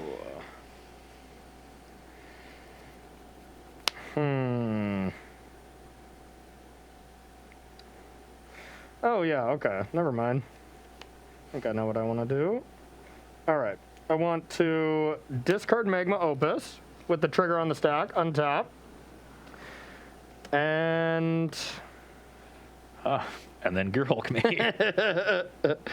Yeah, I'm wondering if there's any that counterspell is non-creature, right? Non-creature spells. Okay. You would still get the Gearhulk, but not the Opus. So you could Magma Opus if you counter it, huh? That still seems like maybe I should try to deal with that. But, it is a little rough. Because I would like to try to maybe tap some lands down. Oh, I get a 4/4 with it. Okay, yeah, it's just too good. It's just too good. So I'm going to do this. I am going to deal 3/1, tap whatever, it doesn't matter. I'll be at 19. Yep, You'll get a draw 2 cards. 4/4 and draw 2 cards. Yeah, that's just too many things. I just can't let that not resolve because it's so ridiculous. Yeah, and I needed Corey to be on a lot of spot removal with my Old Growth Troll heavy hand, Wow. but at this point, I am not coming back. You're such an Old Growth Troll of you over there. All right, well, that felt good. That felt good so far. But, these games look very different if you can get some creatures down and you can protect it from, like, that Mizium Mastery, Wrath of God play, and kind of play the temple role here, because the long game will go to me. These Gearhulks, all this card advantage, brainstorm for card manipulation, that stuff just seems really good. But Old Growth Troll is a really solid card at dealing with Wrath and stuff, but it's not insane. Yeah, that card's been kind of a flop compared to what how good I thought it was going to be. It's never the card that's going to win the game by itself. Yeah. It's going to contribute to winning. It's going to do a little bit. Yeah. But, if you're going to get to your end game with Teferis and Magma Opuses and Gearhulks, like, the little bit of card advantage that the Troll gives me is not going to matter. Yeah. Nope, totally agree. All right, Rob, you got a question at all? Yeah, Ross, do you think there's any thought to having Quandrix Command in your Simic Aggro deck? Having Quandrix Command. Yeah, that's interesting. That's another card that I thought could be better. That was one where I could see it going either way, but I had hopes that it would be better. I think it needed to cost 2 mana though to be good. It would be in the Primal Might slot. Yep. If you wanted it, and I don't think it's better than Primal Might. You don't think so? Yeah. It's like 2+1/+1 counters on a creature. Bounce, counter target artifact or enchantment. Gearhulk. Yeah, okay. Yeah, I would say the variable that could push it over the top for me is how good that mode is, the annul mode. If that mode is really relevant in a certain metagame, then I'm going to heavily consider it. Yeah. But it has to be relevant in probably multiple high-level matchups. Agreed. Yep. Excellent. All right, let's battle. Game 2. Game 2. Now I get to be on the play. I'll probably have a Llanowar Elves this time. Yeah, you probably would. You're so lucky. So instead, I only have 1 land, and I have to mulligan. All right. My hand is being hit by a tornado. Yeah, it's coming down out there.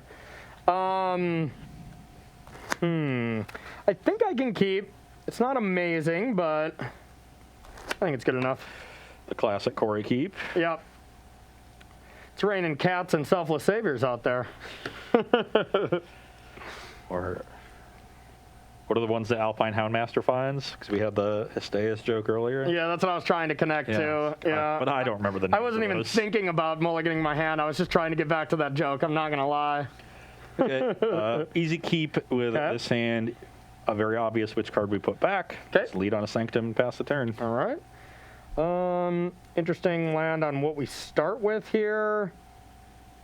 I think I'll just start with this and pass to you. Another Sanctum, and I will play a Scavenging Ooze. The Ooze, pretty good card against my deck. Good against Mastery. I guess and Gearhulk. And Gearhulk, yeah. That's my whole deck. It's 5 cards. Yeah. All right, I am going to start with a Brainstorm. 1, a 2, a 3. So this is just Deja Vu. Yep. This is kind of what I wanted to brainstorm into, so pretty happy about that. I think I can just put these back. It doesn't matter too much. So yeah, and then just in case I got Triome, I wanted to brainstorm first. Pass to you. I'll get in for 2. Okay. And then I will play a Barkhide Troll. And the Troll. Okay. Pass the turn. All right.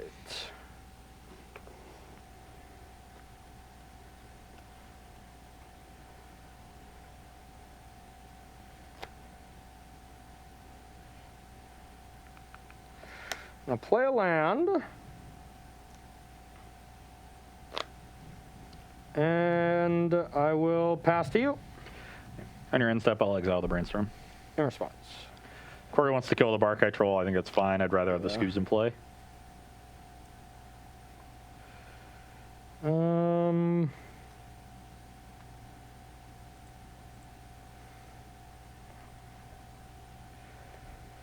response, I'm going to make a treasure, then helix this with the treasure. Okay. So I will go to 21. Yep. And pass to you. Attack for 3. Okay. 18. So, I'm guessing there is a Mizzix's Mastery here, so I should probably play around that. So I'll play Bark Channel Pathway and pass the turn. Okay. I will play a land and pass to you. On your end step, I'll play Collected Company. I will memory lapse it. Go to my turn. Yep. Attack for 3. Okay. You go to 15. 15. Pass the turn. All right.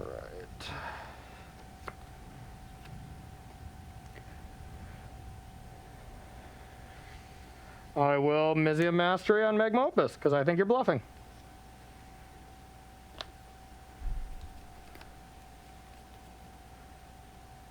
Well, I am. I was like, one thing I've learned about you is when you say you're going to play around something, you usually can't play around it. All right, so I'm going to play this. I mean, I was playing around it to the best of my ability. I know. I wasn't lying. So even if you gave this hexproof, if I do one in your face, it doesn't fizzle, correct? I would think so, but it has so many targets, right? The permanence that it taps will let everything resolve anyway. Or just one to the face, right? That too. So but 3... Even if Bark Control was a 4/4 with this, like a 3/3 with a counter on it, yeah. and you don't 4 to it, you would target other things, but with the tap part. It's the Cryptic Command. Well, I guess Cryptic Command is... it's about the number of targets. Okay, and this has 3 targets, 2 permanents, and at least 3, however many you target with the 4 damage. And well, the Cryptic Command thing is when you go to bounce a permanent and tap their creatures, and they get rid of the permanent. Gotcha. Then it doesn't have any targets, so nothing happens. As long as there's at least one legal target when it goes to resolve, every other part of it is going to happen. Cool. The one thing about me, y'all, is I may know how to play Magic decent, but when it comes to the new cards, when I go to tournaments and SCGs, when it comes to a new interaction, I am just that guy, just always asking for a judge, because, once it gets explained, the clarity of it makes a lot of sense. But any spell that has at least one legal target when it goes to resolve will resolve to the best of its ability. Fair. Okay, so 3/1, tap, and draw 2. So I don't think there's a way I can save the troll, but I'm definitely I'd rather company here than save the troll and just have this 3/3. Agreed, and it'd be a 2/2 then, yeah. I have a 2/2 against your 4/4. Okay, So that resolves. Company. Yeah, and here's the decent play where even if you had the counter spell, it at least stops you from companying. So no matter what, it wasn't an insane risk with the mastery. Wow, I forget you can just overload this in this deck pretty easily too. Wow. We're going to need some help to win this game, so I'm going to take the risk and put in Harbinger along with the Old Growth Troll. Okay. And you're going to get a 4/4 and draw 2. And then I will play a land tapped and pass to you. I suppose that's exile. That's probably important. Just attack with the Old Growth Troll. With the Old Man Troll. Okay, if I block, you can just make stuff, so I don't think that seems great. Yeah, I'll take it. Brings you to 11. Yep. And I've got a Botanical Sanctum, a Ronus, and a Llanowar Elves. Okay. Pass the turn. It's pretty good. All right, we got options. Ronus is 4 or greater, right? Yeah. Okay.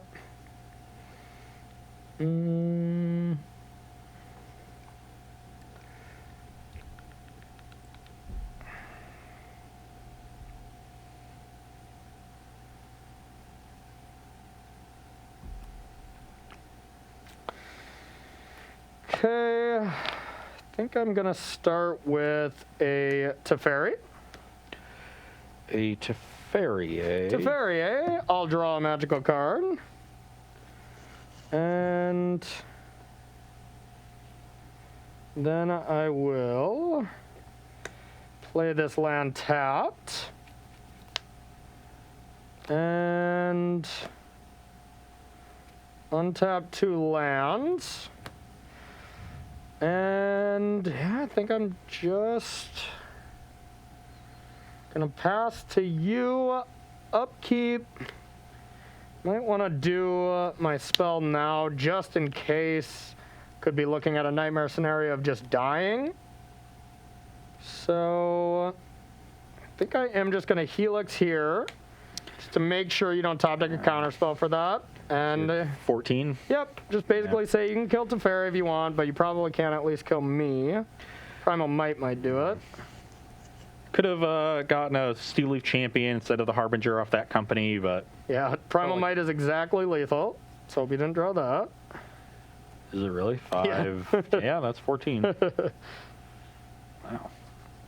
5, 9, 14. You're at 14, eh? I swear to God. I swear to God.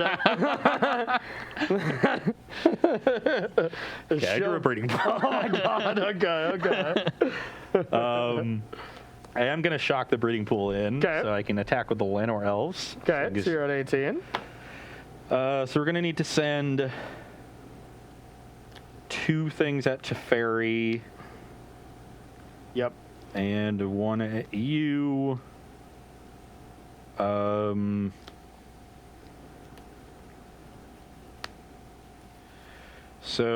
I will just send the biggest one at you Okay. and send Troll and Land Royals at Teferi. Okay. Since I will still force a block. So I could block the troll, then you double pump Llanowar, and then you can't really use the troll. You can like make the troll token next turn to be able to attack. Seems reasonable to me. Could block Llanowar. Yeah, actually that's probably pretty good. If I block Llanowar, yeah, okay. Yeah, I'll do this, because then you can't kill Teferi if you double pump. You can't kill this and Teferi. Yeah. Well, you can kill Teferi, but you'll lose Llanowar, and I won't lose my Elemental. Yeah, I just double pump the Land Royals. Then Teferi lives? No, because it gets trample. That's why I pushed this forward. Oh, it gets trampled. Yeah. Okay. Yeah. All right, wanted you to read the I card. totally forgot the trample aspect. Yeah, Okay. Ronus gets trample. Okay, change a little bit. I'm definitely not blocking this. I'm not that low where I have to worry about that. But the elemental over here seems fine, so. Okay, so now I still have to double pump. It doesn't matter which one I pump, but. Yeah, that's true. Okay. And this goes on any land. Is it just a forest, It right? goes on a forest, Yeah. okay. I wanted to put it on a basic anyway. Is Field of Ruin even in this format? I'm sure. Yeah, it is, yeah. But you take 5. 'Kay. Brings you to 9. Yep. And then I'll pass the turn. Okay. Ooh, that was a spicy draw. You got 5 in hand? I have 5, yep.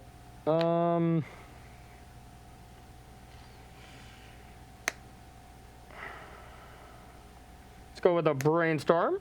Yep. 2, 3. Oh, those were heinous. Put these back. And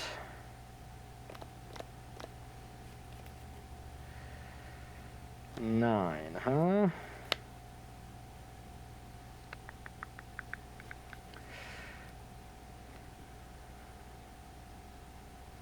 All right, I'm gonna crack this.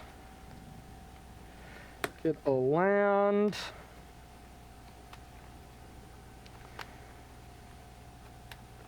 And I'll pass to you.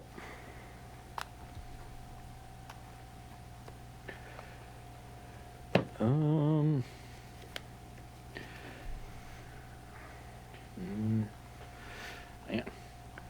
Didn't realize how relevant the life gain for Felix has been. Yeah, really has. You'd have been dead last turn. Yeah, that's why I had to do it upkeep just in case, you know? Yeah, mono green creatures hit hard, Ronus especially. And it's 1 and sack for a 4/4, right? Yep. Okay.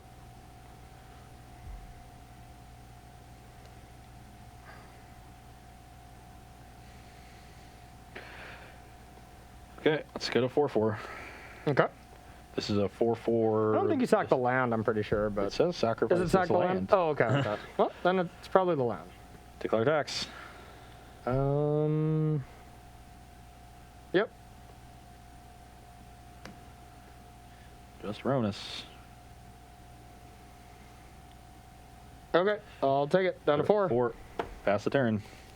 Gear Hulk? Yeah, knew this was coming. Yep. And it's Helix or Brainstorm.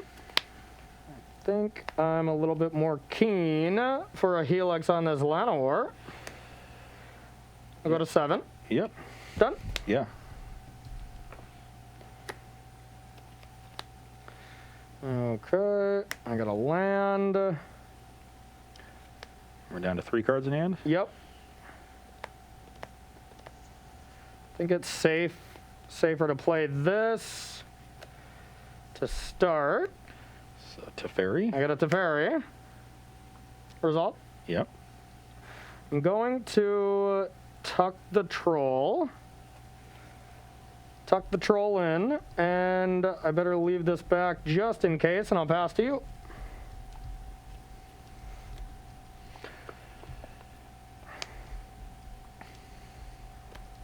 Old growth troll. Lapse it.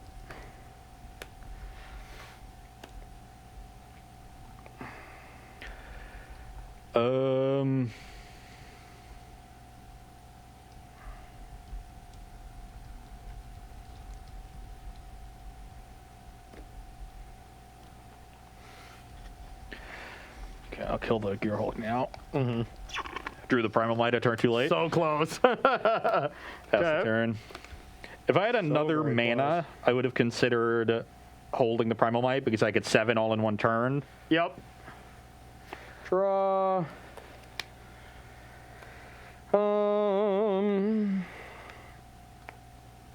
Memory Lapse, once again, looking really good. Yeah, the world is my oyster now. I just have the most unbeatable hand ever, but it's how to close this game out. It's only 3 cards. Oh, yeah. It's unbeatable, though. Okay, I will just no untap, pass to you. Upkeep, Magma Opus. Okay. Tap, make a 4/4, draw 2. And deal me 4. Oh, yeah, yep. I go to 14. Yeah, I'll play this Old Growth Troll. Okay. Pass the turn. All right. I will draw. And attack.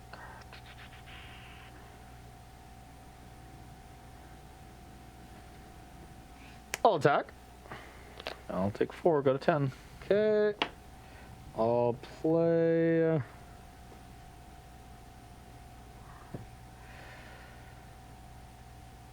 Play a land tapped. Untap it. Pass to you. Upkeep. I got a Gearhulk. It was Gearhulk Magma Opus, so that was probably enough. Yeah, tap, deal 4 to you. No matter what I draw, Corey can tuck any permanent and attack. And I had a memory lapse too, so the world was my oyster at the end, that's for sure. Yeah, so didn't find a decisive denial in any of those games. Yep. And that was really, really key. I think one good decisive denial might have been enough. Yeah, Ronus was looking pretty tricky because I don't really have a way to clear that off, but I can. I get to put you in some weird spots where you have to blink first, essentially, because you need it to attack.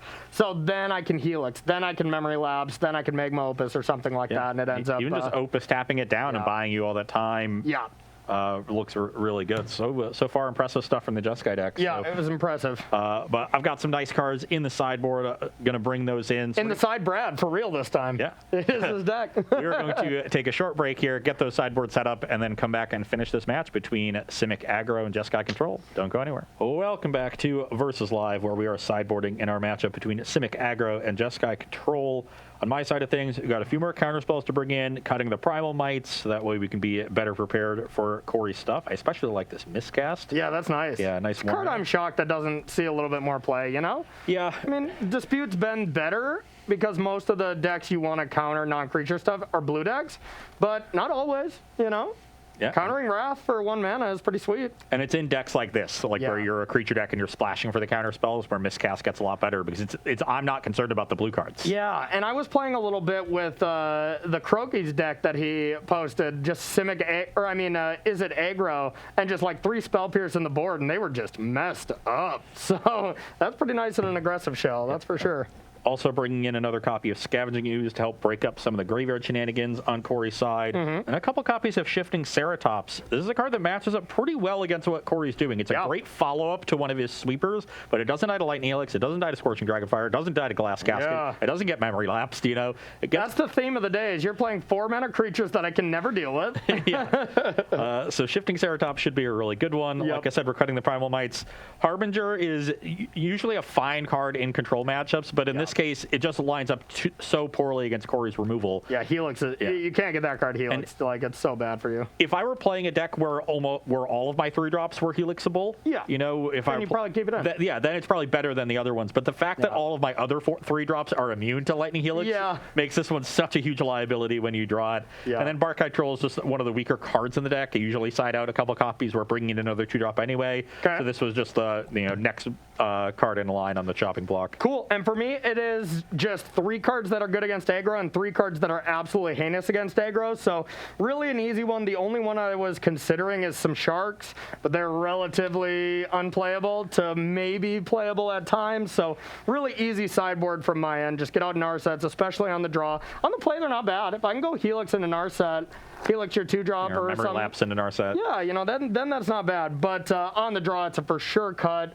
And then, you know, on the play, maybe I'll think about it, but probably still will not want it. So yeah, just rather have the removal. Exactly. Usually the the go-to thing you do with control decks. Get rid of all your weird counter spells. Memory Lapse is not bad, because you already want 2-mana interaction for your 3-drops, but yeah, it's nothing special. Especially now with Magma Opus, these decks have even more card advantage and power going along, so you really don't need a card like Narset to make sure that you're advantaged as the game progresses. Exactly. That used to be what you had to do with blue-white, but now with this Magma Opus plan, it's just the most ridiculous card advantage engine anyways, so.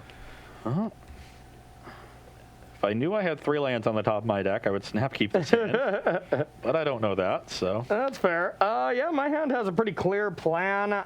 It's nothing insane, but I'm going to keep. Another classic Corey keep. Another classic. Yeah. Medium to bad. Snap it off. At least you have a type. Yeah, exactly. Exactly. I think every hand I've mulliganed today has just been a 1-lander. Yeah, yeah. But and then the 1-1-lander you ended up keeping, it was already your mulligan. You just got obliterated. Yeah. All right, Rob, do you got any questions from our lovely audience? Yeah, we had a question for each of you. What are your top 3 in Historic right now if you had to rank them? My top 3 decks that we think are the best or just the most fun? Best. Best, okay. I would say Jund. Which iteration? I'm unsure if it's the food or the company. I'm leaning on food. I think the food is a little bit better. Then I think Yuya's Dimir Rogues. I think that deck is still quite good. And then I still think I want to lean with Arcanist. I don't know if it's been having that good of a weekend.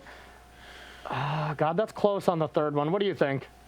I would definitely have some form of Jund, too. Unsure as to which one I would lean towards. Yeah. I usually like the company more aggressive style, but that's because of how I play. Yep.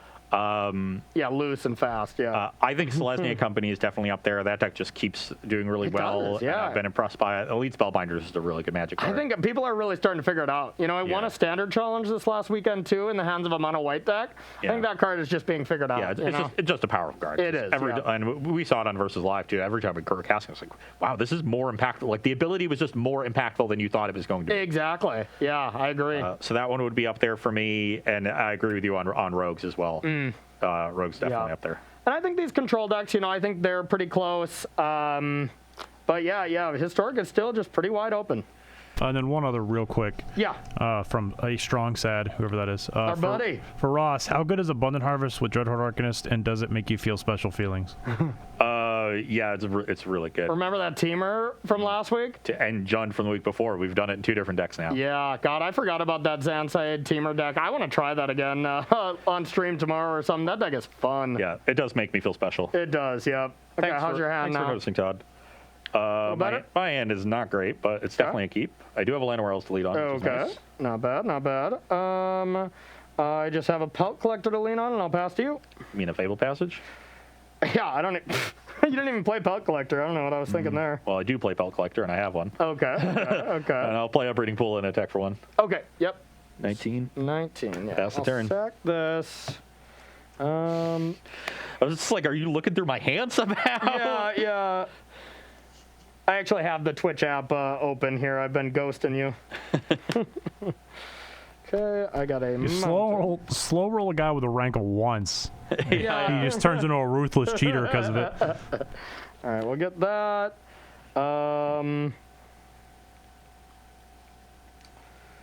Let's go with a Hollowed Fountain, take 2. 17. And I'll pass to you.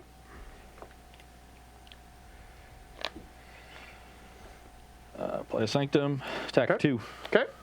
15. 15. Pass the turn. Passing the turn, eh? Okay. End step, I'll discard this to make a treasure. Yep. Untap, a draw.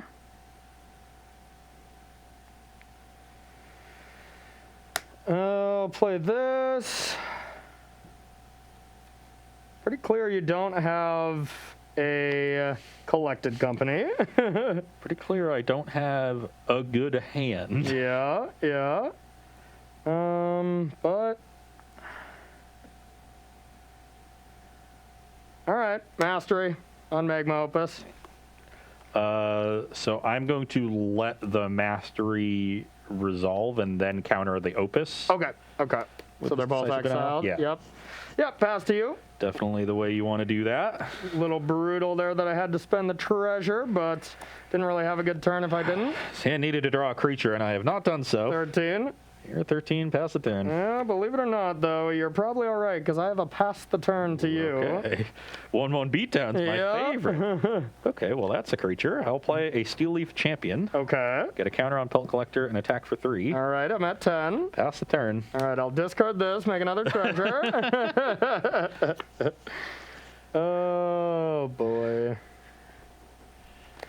Well, I don't think I really have an option here. I will try to cast a Wrath of God. I've got another denial. 6, 7, okay. Dang it, pass to you. Not quite lethal, but you know what would be a good draw here?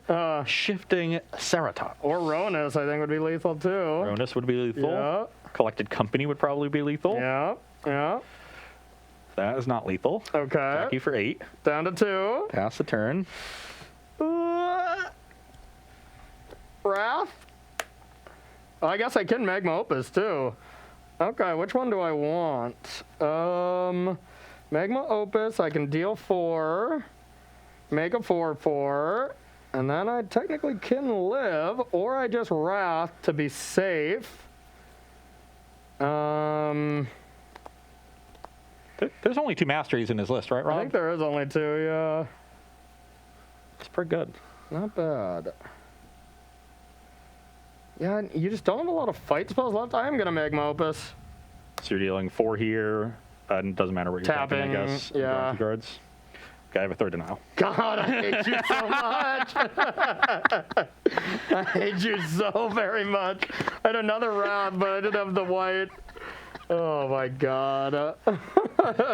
This will be my last stand versus live, everyone. I've officially decided that this is it. Can't take any more abuse. This might be my last day on planet Earth. Yeah. Well, what do you I guess I better call Todd for match 3. I don't Yeah, know. no kidding. Yeah, we're gonna need How fast can you celebrity get guys. over here? Well, what do you think? Do you want to try to stretch this one, or do you want to wrap it up and do the third match? Let's try to stretch it. The games right. are pretty fast. They are pretty fast, and they're pretty fun. The last one, we got some silly decks anyways, so. Yeah. Yeah. All right, so I'll be going first here.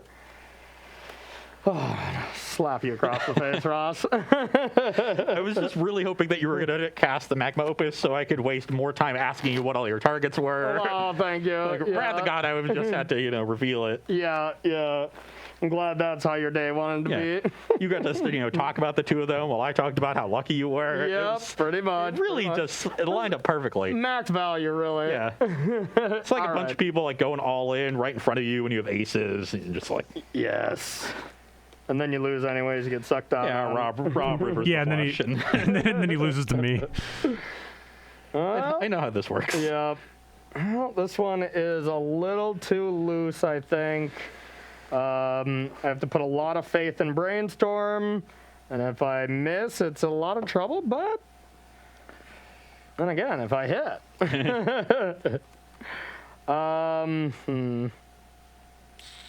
I will say, Corey, your anti-Ross emote getting a lot of work out in chat today. Is it? Nice, nice. Yeah, that was the best emote I've ever made.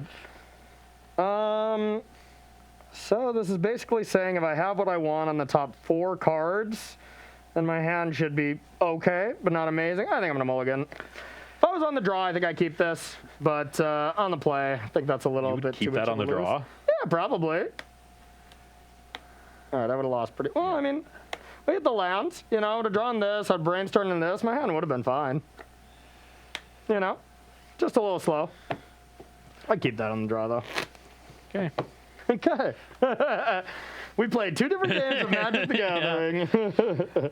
I will be keeping my mediocre hand. Okay. Impressive. It's a deck that does not mulligan great, especially against a deck that can counter my key spells. It mulligans fine against a deck where you can just Magma Opus freely, but outside of that, it's not amazing. Okay, I'll be keeping this one, and this hand is quite good, actually.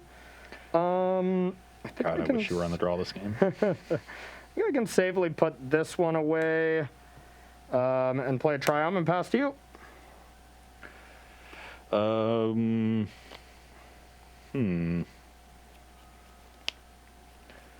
Yeah, I'm going to lead on a Sanctum here. Pass the turn. Okay. I'm going to take 2 and pass to you. I've got another Sanctum and a Barkhide Troll. Bark, bark.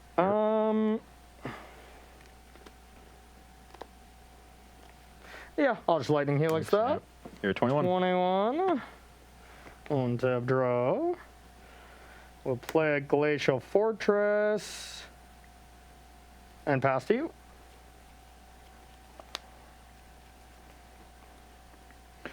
Now we've got a Forest.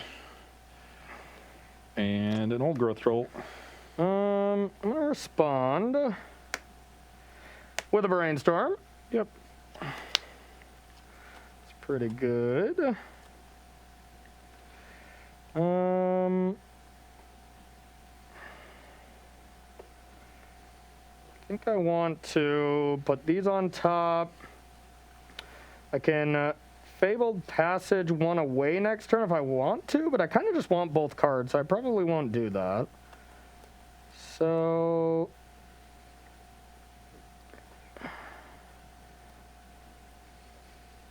really interesting.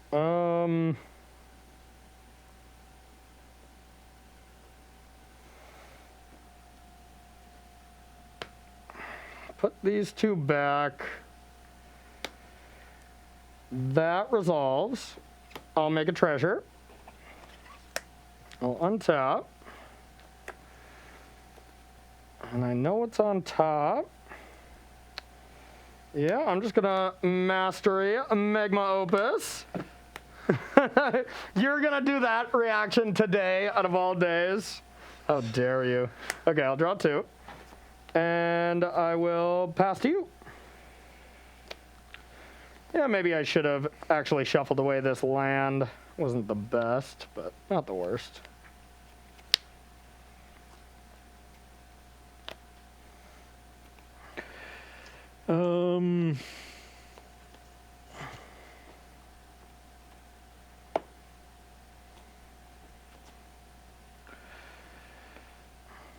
Okay, I'll play a Sanctum. I'll play Pelt Collector, Steel of Champion, get a counter. You can't do that. That's 4th land for that Sanctum. Yeah, but this land taps for 2 green. Oh, okay. Then you can do that. Yeah. All right. Yep, forgot Pass about that. All right. I will draw. Interesting card. Oh, no, you had the I didn't have to pay it. Yep. I'll get rid of this. And get an island.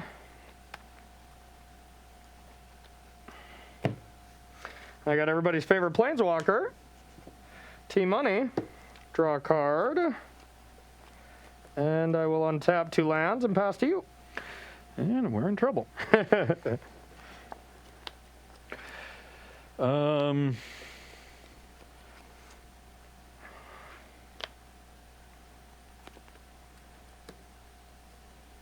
I will play a Collected Company. Coco, eh?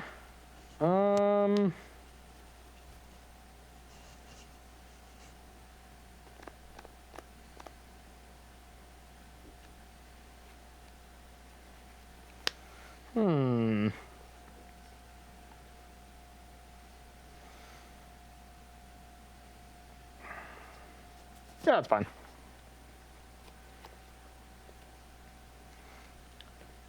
Good start, good start. It's your turn. There we go. It's your turn for 4 mana, rearrange the bottom 6. Wow. Unreal. I'll put a counter on Pelt Collector. I might respond.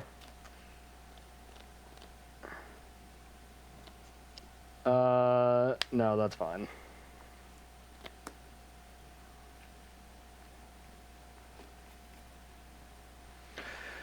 I'm probably going to get punished, but I think I've got to go for stuff. Decisive Denial, have Ronus fight the Elemental.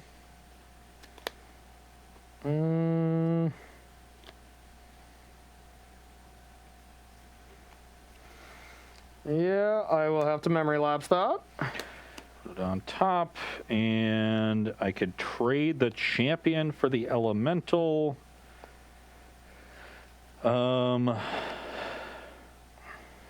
It would just be a forced trade by attacking the Teferi. I guess I'd be able to attack with both and either trade Pelt Collector for Teferi, which I'm very happy to do, or trade these two and at least get some loyalty off of it. Mm-hmm. Yeah, I like that. Send both to Teferi.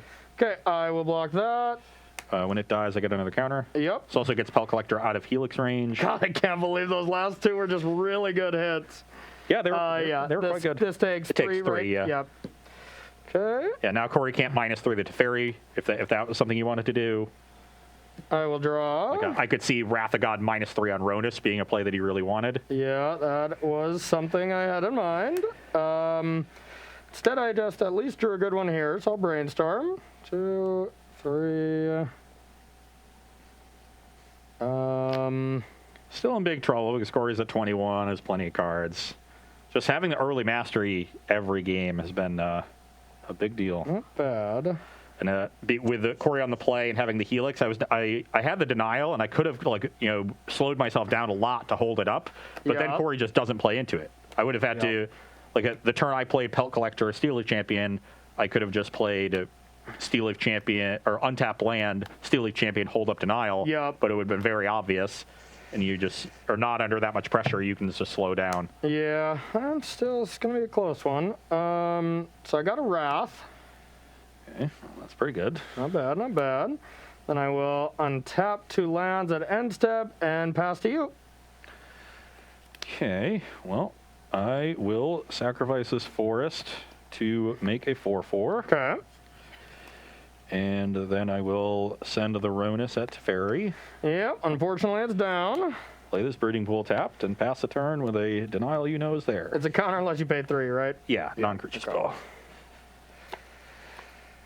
That was a really good draw, actually. So,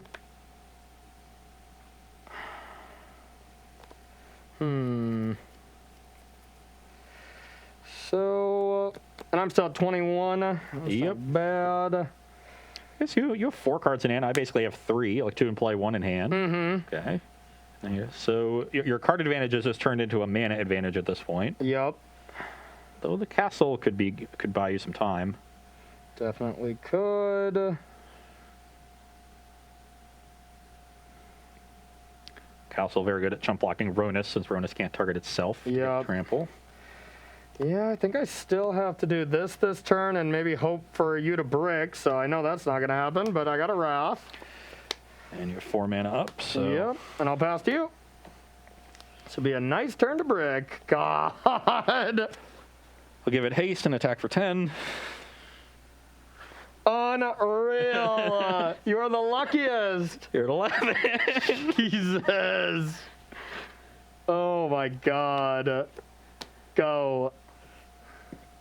Jesus. Declare tax.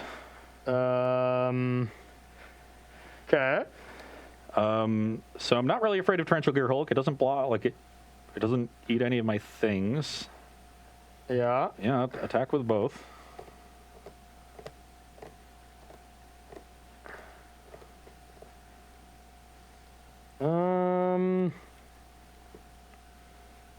I'm gonna...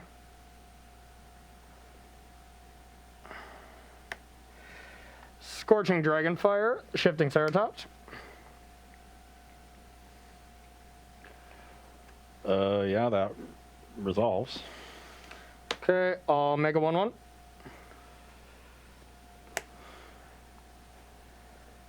I will... Oh yeah, I'm just dead on board with that, aren't I? Fight the 1/1 with Ronus and then pump the Ceratops. Yeah. Okay. Yep, I'm dead. Even just... Actually, I don't even have to fight. I just pump because it gets trampled. Yep, you're right. And that's 11. So yeah, and I just had all Wrath. God, you are so lucky. Unreal. Just not even looking at your cards. Being like, I know what it's going to be here. Just I know it's going to be good. What the hell is going on here? It's game 5 now. Oh, yeah. Oh, Whatever cosmic anomaly Ross has stumbled upon, I think it caused this thunderstorm going on today, yeah, too. I think I know what it is. It's because the Jazz won. Yeah, I told you the Jazz won last night. I don't know what else you were expecting. Unreal. Okay. Well, not only did they win, and I typed this in our group chat, but they looked a lot like they did back in January when they were rolling through everyone. Just great ball movement. It was one of the most enjoyable Jazz games to watch in the Fair last enough. month and a half. Well, that's, that can be said about this show for Versus for one of us so far. That's been close, our second game 5 in a row, but man, have you had luck on your side at some of these spots. Holy cow. Like 3 of the games. Either collect accompanying brick for me, those last 2 hits for you.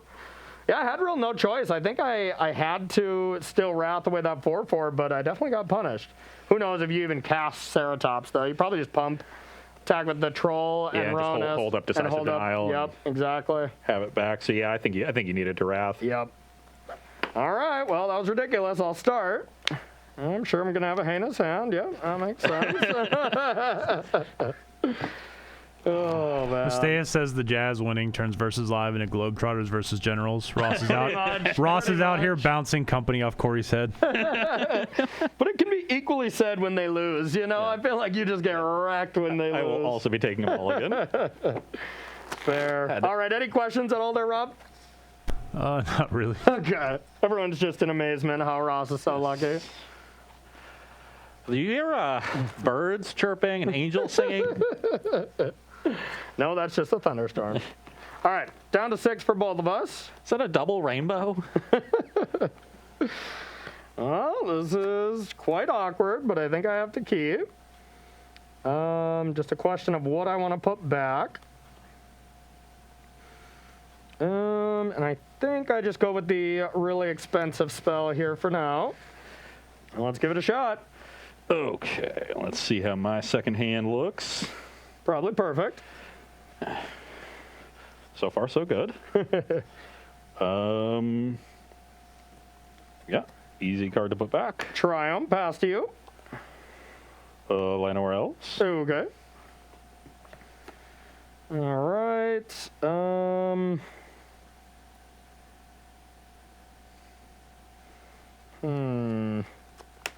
I have a land, and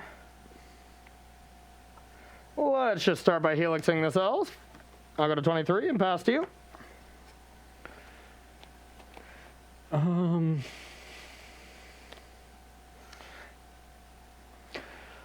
This breeding pool tapped and play a Pelt Collector. Okay. Pass the turn.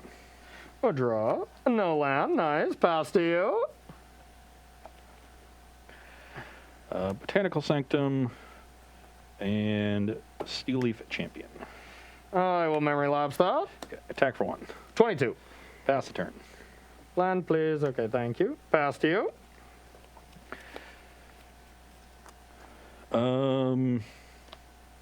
With you now getting to close to Wrath mana, I am going to play Ronus. Okay. Don't want this to just resolve and then get Wrathed. Yeah, that makes sense to me. I am gonna Dragonfire this. Okay. Exiled there. Yeah. Pass the turn. All right, a land tapped. Pass to you.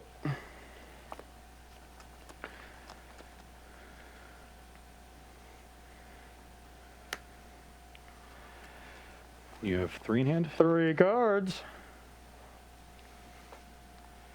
Yeah, I'll play Steel Leaf Champion. I got a memory lapse. Pass the turn. All right. A draw. Sweet, sweet. All right, I'll pass to you. Steel Leaf Champion. Yep, that resolves. Attack. Yep, You're at 17. yep. You're up. Draw. Oh my God. Just unreal. Just such heinous draws when I could have had such a nice setup. How many Geralks in your hand? All right, all Day of Judgment. Pass to you. Play Old Growth Troll. Attack for 5. Okay, 12. Pass the turn. Draw. Don't like the Graveyard Glance. It'll just be another Day of Judgment, which is Yeah. From chat, Heinous Draws says the man who kept a 2-lander. I mean, I mulliganed. There was a 2-lander with these 3 cards. Like, I also kept a 2-lander this game. Yeah. Though it was actually a 3-lander and I put a land back because I had Llanowar Elves, but All right, I'm going to take 2. I'm going to play a Teferi. So that'll put you to 10. I have to tuck. It's just what do I want to tuck here? More than likely have another 4-power creature, but maybe not. Both of them are going to go at Teferi, so that doesn't matter too much. I think the upside of you not having one might be worth it to tuck the Old Growth Troll. Yeah, we'll do that. Pass to you. Yeah, this is a big draw. Have a lot of outs. That's one of them. Unreal. Unreal. A land would have gotten me there too. Okay, so. fair. So I'll play the Steel Leaf and attack Teferi. Okay. Pass the turn. I was ready to draw like Botanical Sanctum. Sure. Well,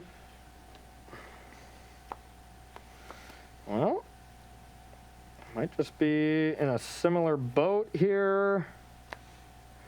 Yeah, looks like it. I got a Teferi, and I'll tuck that.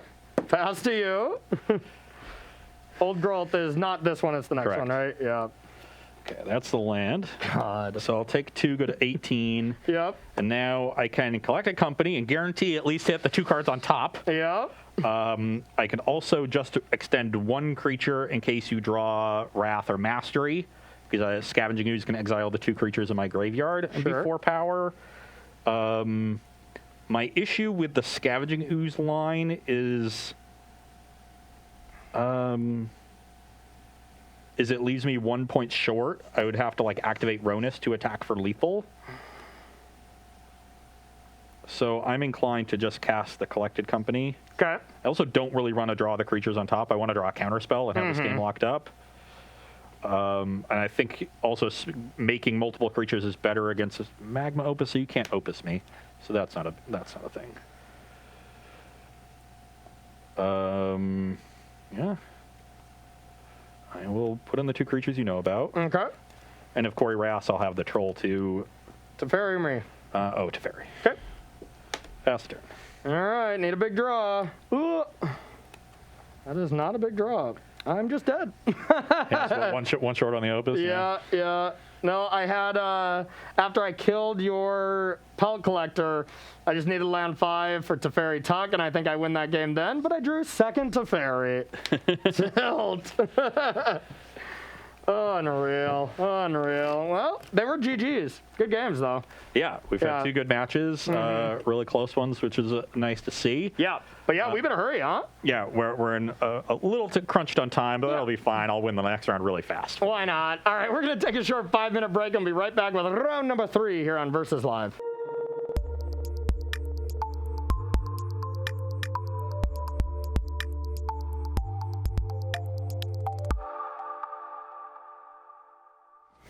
Hello and welcome to Versus Live. I'm Ross Marion. And I'm Corey Ballmeister. And we've got Rob in the booth say, what a wonderful day, Rob. What a wonderful day, Rob.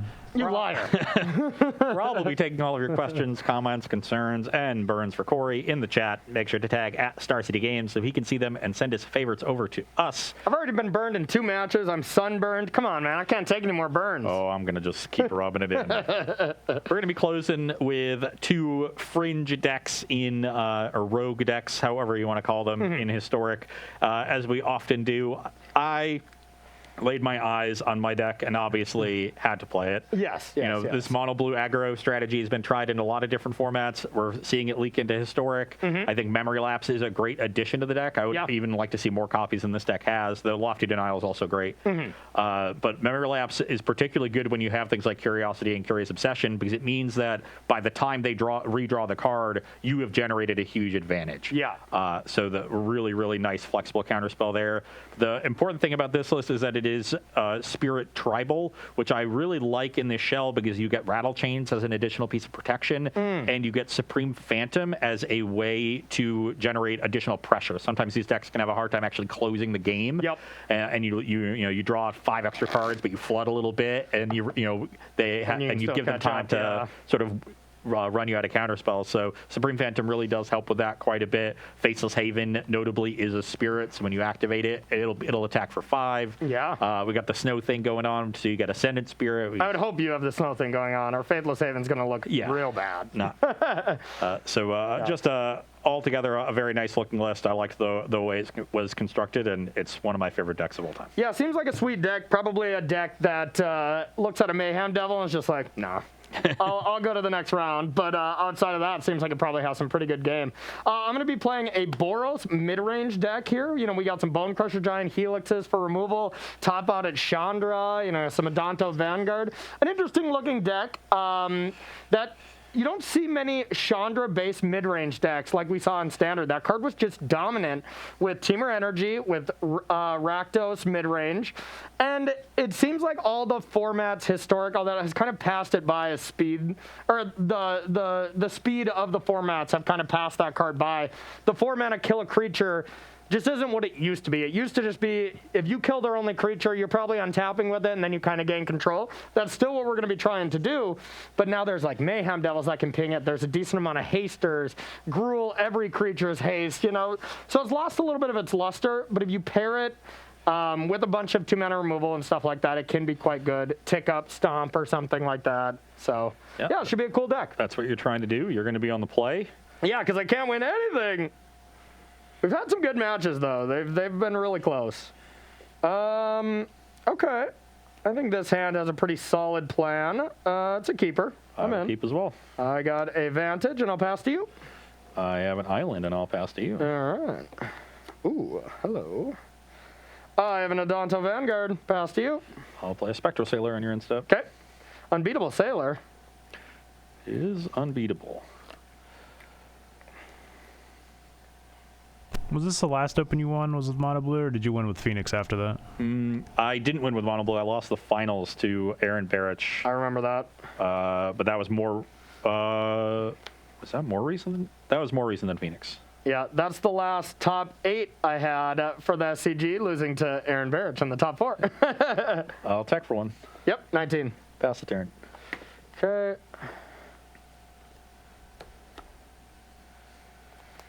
All right, let's go with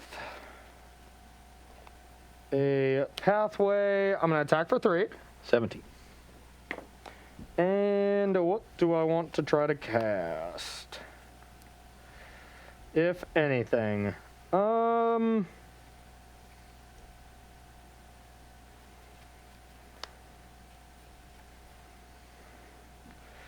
I'll go for Apollo.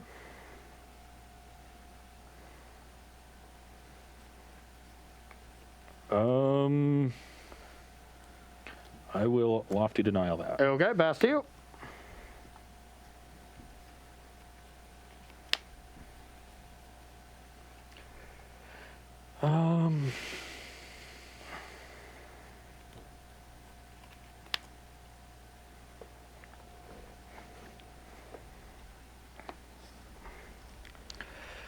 Hmm.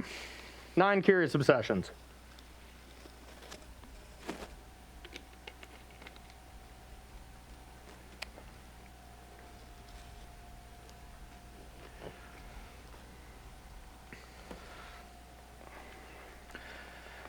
No, I'll just play a Haven and attack for 1. Okay, I'm at 18. Pass the turn. Untap. Always tricky trying to navigate with this deck. Your sequencing is really important. Very. And there's a lot of things to be worried about out of the Boros deck. Yeah. I'm going to start with an attack. Oh, I will take 3. 14. Okay, and I'll pass to you. On your end step, I'm going to play a Nebelgast Herald. Okay.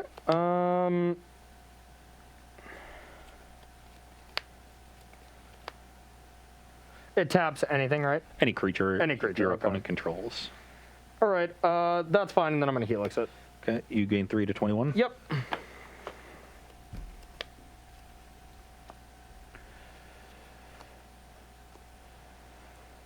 I will Curious Obsession the Sailor. Okay.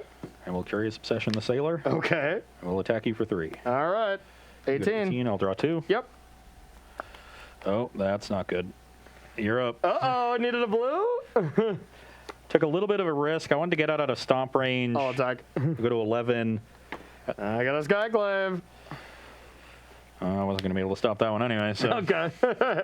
Pass to you. That's what I had that last turn, but I was expecting you to play something, and then I was either going to be able to hold Helix and make it so even if you Curious Obsession, you'd have to counter 2 things, and that gets a little bit trickier. Okay, I'll pass the turn. Okay.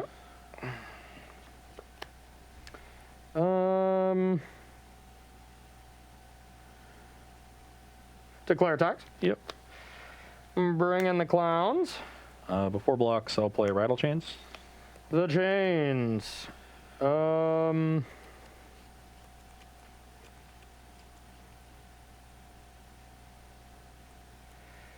Sure.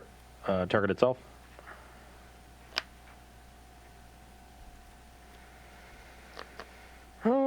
So you're probably looking to maybe flash something else in, do a little double blocking.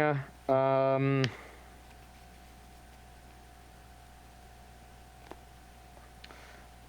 gonna, with the target on the stack, try to stomp it. I'll Spell Pierce the Stomp. Okay. Fair.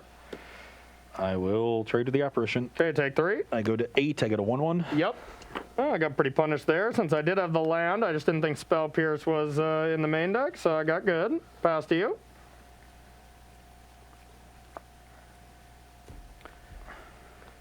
The real question you'd ask yourself is how many does he have? That's fair. Probably 1.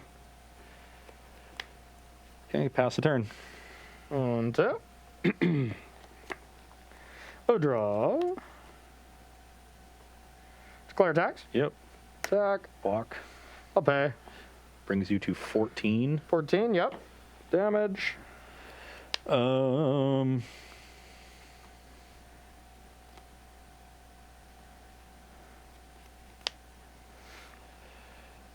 Still before damage, I will Petty Theft the Vanguard.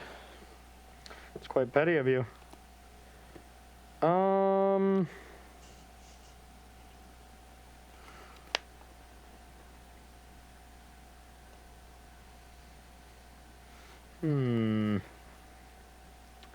Pretty strong. You got 3 cards.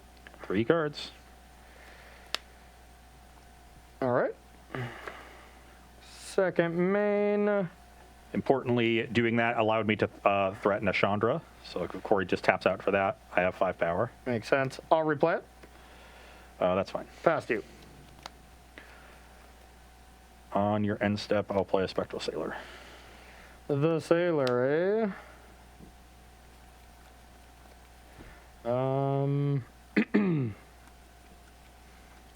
Yep. Sounds my good. turn? Yep. Attack for 1. I'll take it. Brings you to 13. Yep. Pass the turn. And step, I'll stomp. That's fine. Okay. Adventure. You got an adventure somewhere? I got one. Yeah. There we go. On top. Draw.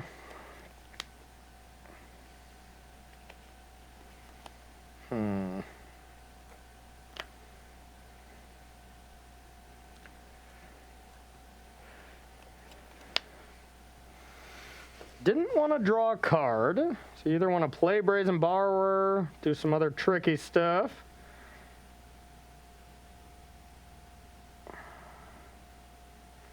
I'll attack.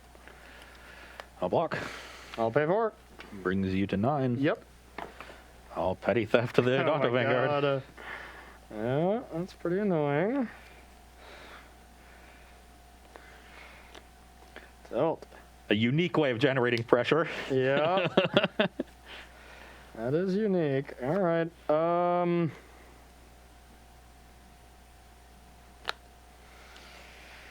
It's pretty gross. All right, I'm going to take 3 here. Go to 6. I'm going to play Raiden Sure. and Adonto. Pass to you. End step, play Borrower. Yep.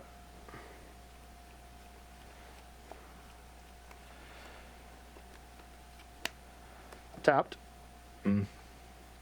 It's not. Oh, yeah, Snowland. Snowland, Oh. yep. It actually does something, yeah. Oh, wow. Yeah, I was thinking of the other one that's non-basic lands. Yep. That's actually very relevant. I really wanted to get in with Faithless Haven and play that Borrower. Yeah. Wow. This card's always annoying, no matter what. No matter what the matchup, it's always annoying someone. Redain, the most annoying Magic card ever printed so far. I guess I just won't play this then yet. So I might just be attacking into that. Yeah.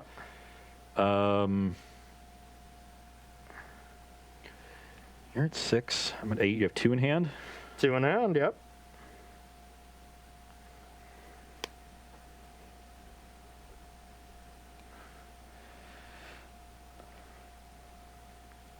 I will get in with the Haven, or activate the Haven and attack with it and Borrower.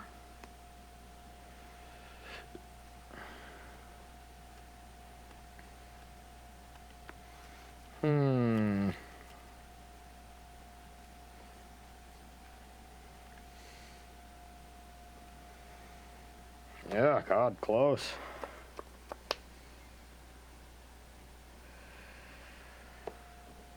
All right, I will double block. Okay, put the right end first. Do I want to pay? It's pretty risky. You would die. I'm at 9, right? No, you paid 3 for the Shadow Skull. You're at 6. Oh, I'm at 6. Okay, so death is probably not great. That Yeah. changes it. Still want a double block? And you're at 8? Yes. Yeah, I do think I still want a double block. Okay. Going to 3.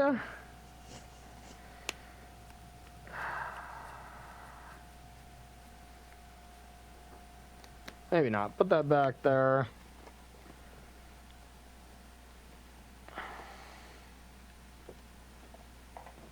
Stupid Shatter Skull. You're supposed to be better than a land. I'm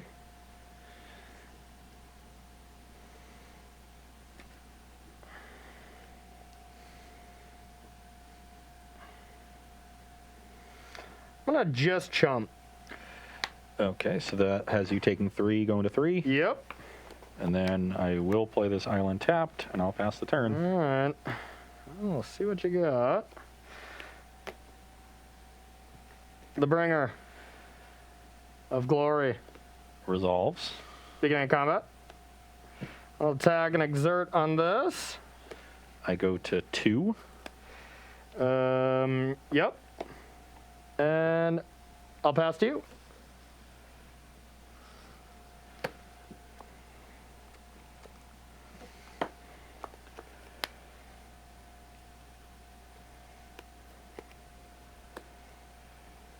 And you're at 3. Yep.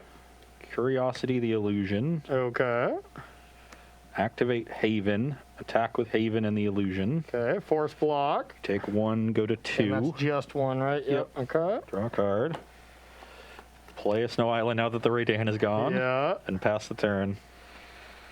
Dang it. Yeah, I need a top deck. Yeah, I don't think that's gonna do it. Any burn spell will do it. A Chandra will do it. Yeah, I did not draw it. Nope, can't deal with the Brazen Borrower. Yeah, no matter what, you're gonna play that. Yeah, I'm definitely, because any of your instant speed spells just kill me. Exactly, yep. Dang, good game, good game. Yeah, that was a nice one. Dang, Shatter Skull smashing got me good. If that was any other land, we would have had a chance, but... Yeah, you'd be at 5 and just 1 blocker for this, and I'm 1 short. Yeah, it was really those petty thefts. They were just so good against Adanto. And honestly, I just chucked it with not playing that untapped land. You know, I completely spaced Spell Pierce. If I just play that untapped, you don't get that 1/1, then you don't have the tempo going to be able to have me pay 4. Yeah. Yeah. You would have paid 2 life for that, but ultimately you would have come out pretty far ahead. Exactly, yep. Well, I screwed that one up. All right, well, let's play one more. We at least got time for one more game. Yeah. Yep, that was a big punt. Damn. That's what happens in a matchup against Mono Blue. A lot of games just come down to... Yeah. Yeah, if you play great against a mono blue deck, you know, you can find the holes in what they can have. But if you misstep at all, they can really snow. You know, did you when you double Curious Obsession? Did you have a 2-mana interactive spell? I had the Pierce. Oh, yeah, the Pierce. Okay. Yeah, so I wasn't going to be able to stop the Skyclave, but I had Curiosity and 2 Obsessions. I had a really heavy hand of those. Okay. So I really wanted to unload them and try to protect. And I figured, I just need to draw a land. Yeah. It should be fine. And it gets me out of range of Stomp anyway, Stomp, which yeah. is one of your answers. I didn't have it, but that was my draw with Stomp. So. Yeah.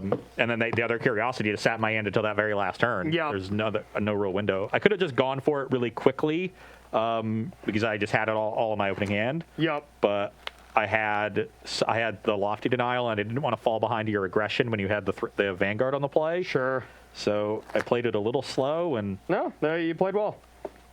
But yeah, just that one turn where I didn't take 2 with the Sacred Foundry for the Stomp, that was it, because it just changed the dynamic of the game. You were able to block, have me act first, and usually a lot of these things come down to, honestly, just in Magic. Blinking first in games is usually rough. So. yeah, I never want to be that person. Yeah, I can keep. It's a little clunk, but... I will keep as well. All right, I got a Foundry and pass. I have an island, and I'll pass. Right. So, Corey, are you saying that the mono blue snow deck snowballs quickly? yes, it does. Okay, I got a Vantage, and I'll pass. I will play a Snow Island and an Ascendant Spirit. Okay. Pass the turn. Glad Chad is out here with all these great puns. Yeah, they're crushing it.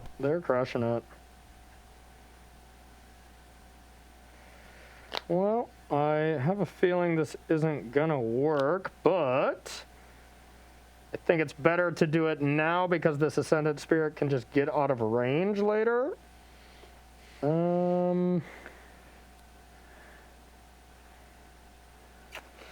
Maybe not.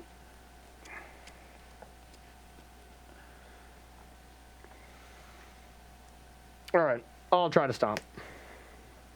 Trying to stomp, he says. Yep. I'm hoping that is an Ascendant Spirit underneath that foot. I am going to dive down. Okay. Untap, a draw. A lot of the motivation behind that dive down is actually not getting rid of the giant itself. Yeah, no, that's totally true. All right, I got Paulo.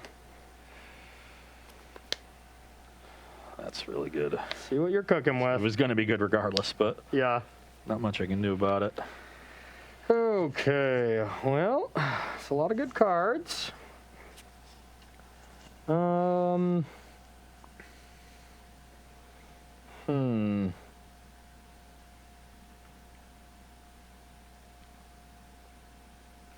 if you draw land, you can like Curious Obsession plus Pump. That's pretty powerful. Well, Pump only makes it a 2/3, so, because then it'd be 3/4, yeah. Yep.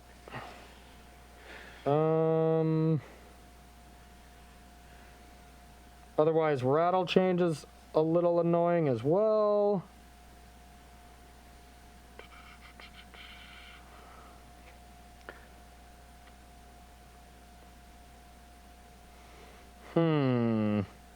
Spell cast this way. So if you take Brazen Bar, I do have to pay 4 to Petty Theft. Yep. Or 5 to Brazen Yeah. Bar. Yep. Okay, I think I want to just get rid of Rattle Change. It's the toughest card to play around, I think, and I'll pass to you.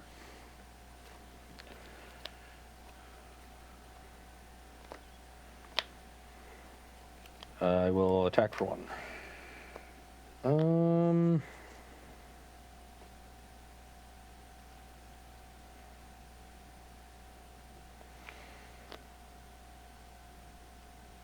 No blocks. Just take 1. 19. Pass the turn.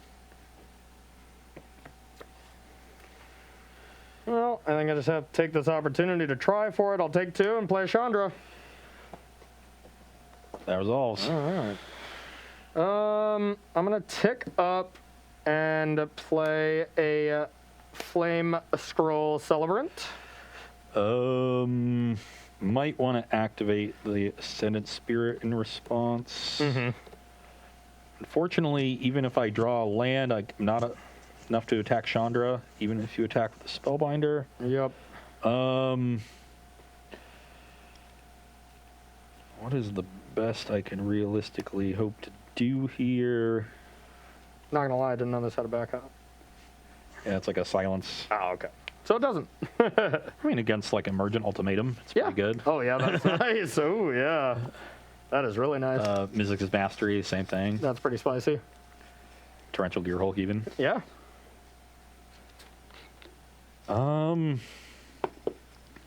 Could Petty Theft the Chandra, but I'm not sure like the position is getting better for me. Yep. That would just be in the hopes of ripping a counter spell. Yep. Yeah, I think my best bet might be to try to get this Spirit big. I'm gonna level it. Okay. So it can become a 4-power creature. Next turn, if you top deck a land, so I want to hold everything back. I'll pass to you. 2/3, right? Yeah, it's a 2/3 right Okay. now.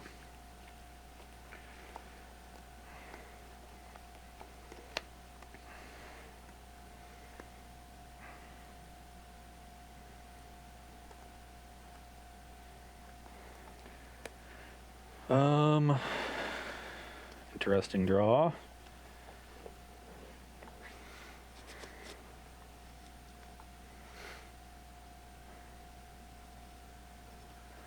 So it's probably not a land. I'm gonna Curious Obsession the Ascended Spirit Okay. and attack Chandra. So you got a 3/4 there. Yep. Okay. I guess it could be like another dive down to kind of blow me out here. Yeah, I'll double block. I will unsummon the Celebrant. Okay. Not as good as Dive Down. Yeah. Pretty good. But pass the turn. Okay. Pretty easy down tick. And then I will play 2 of these and pass to you. 1 card in hand now. 1 card, yep. I needed a land there. Didn't get it. Good. Pass the turn. Good. That's a pretty solid draw. I'm going to tick up for the top ability. Yep. Helix. So I can either just deal 2 and it's free, or I can heal. Actually, just Helix to gain life. I'll just have you take 2. I'm at 18. Then I'm gonna declare attack. I will go to 14. I think I'm gonna pump.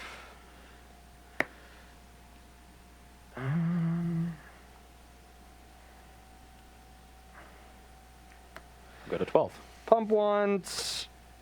Pump twice. Go to 10. Okay. And then I will put Shatter Skull down and take 3. That's not good. And pass to you.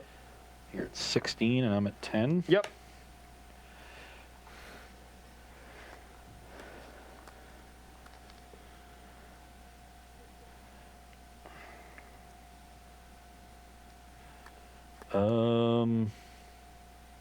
So you clearly just have a removal spell. You never know. Could be a sick bluff. So end step, I'll Petty Theft the Chandra. Okay.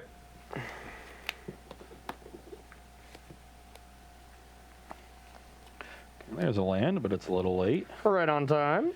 And then I will pass the turn. Okay.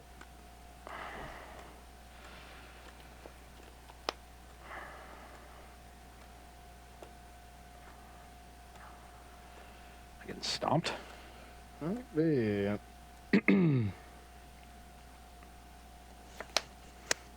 All on top. Beginning of combat. I will play Nebelgast Herald and tap one of the Celebrants. Okay.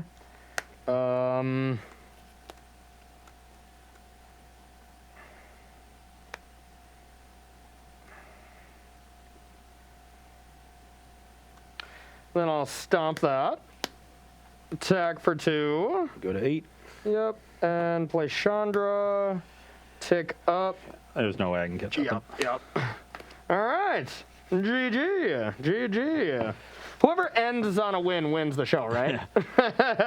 We are light on time, so we're going to go do a quick break here and get sideboarding set up, and then we will play one final game for this last match and see if Corey can avoid the sweep on Versus Live. Don't go anywhere. Welcome back to Versus Live, where we are sideboarding in our matchup between Mono Blue Aggro and Boris Midrange. Oh, yeah. On my side, tough to sideboard here because there's a lot of stuff, to be worried about on Corey's side. I knew Aether Gust is good. I know Cerulean Drake is good. I think Supreme Phantom is the worst creature in the deck, given how much removal Corey has. Yep. And then I'm just trimming along the edges here. I think against all this removal, I don't want to be overloaded on Curiosities. I do need a good amount of interaction and just be careful with the ones that I do draw. Yeah, and Curious Obsession is still your best option for that, for sure. So trimming one there, trimming one unsummoned because I do think the games go long enough that the tempo isn't as important. And you have Brazen Borrowers, you have enough bounce. It's almost better to save your own creature, to be honest. Yeah. And then trimming one Spell Pierce because it gets, if the game goes long, which you expect more in the post-board games, it gets significantly worse as they make a bunch of land drops. Fair enough. So for me, I'm going to trim some Redanes here, even though you are a snow deck, but that is kind of not really what the card's all about. It is definitely for the bigger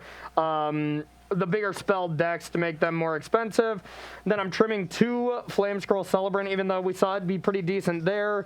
I really just need to be killing your stuff and playing Thalia as an upgrade, and then a couple more pieces of removal for your creatures. Thalia is that's a problem. It's a problem, but it also hurts me a little too, But the nice thing is I have a lot of 2 mana removal, so I can go Thalia into just 3 mana removal. But let's say you have Lofty Denial where I can only pay 1 or something.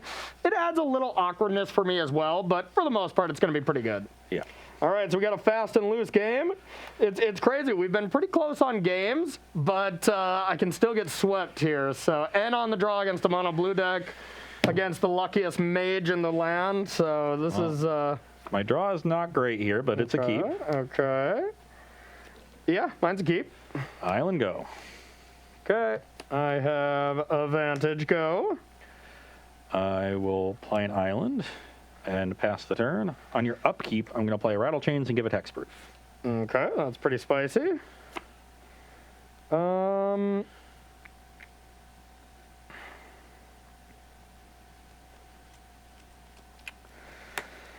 Interesting decision from me here.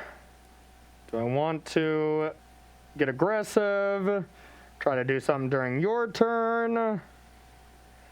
Pretty close. I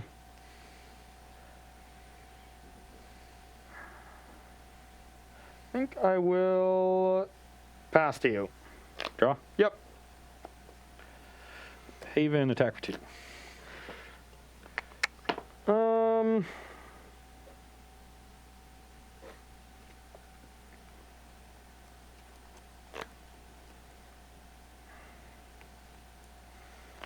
Fast and loose, Corey. Fast and loose. Hey, you're the one who wanted to play the last game. I was already out of it. I'll go for a Lightning Helix. Chains, give it hexproof. Okay, that's pretty good. All right, now... You take 2 to 18. Yep. All right, I'm going to play this and go with the Skyclave. Yep. Exile that. Pass to you. Attack for 2. Okay, 16. Pass the turn. All right, on tap, a draw. Gonna play a Adanto. I will Lofty Denial that.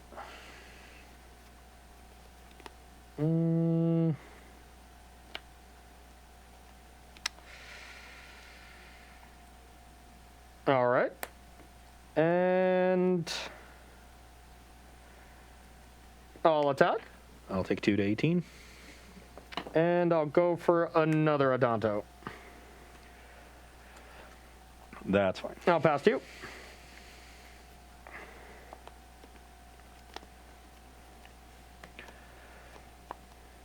Attack for 2. Okay, 14. Pass the turn.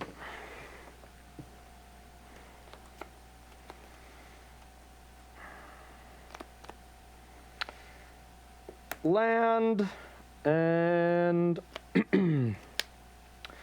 now just a question of if I want to attack with both, you can animate Faithless Haven to do some blocking. I don't really want you to be able to do that on my Skyclave, so beginning combat. Play Nebelgast Herald. Okay. Sure. I will tap the Adonto Vanguard. Okay. All attack. I will take it. Go to 16. Okay, and let's see, what do we want to do? I'm going to cast a Redain. I will Lofty Denial that. Okay, I will then stomp the Herald and pass to you.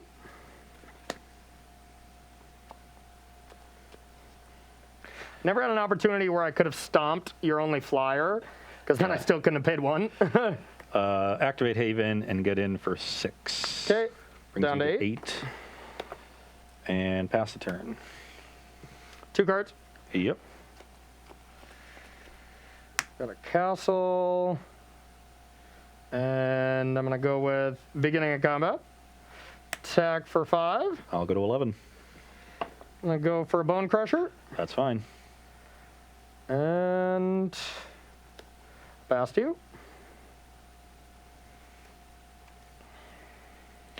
End step, Rattle Chains. Yeah, we'll kill one of them. Had it. Another Bone Crusher. Pass to you. It's not good. I'm out of gas, though. So do I force the trade with the Bone Crusher?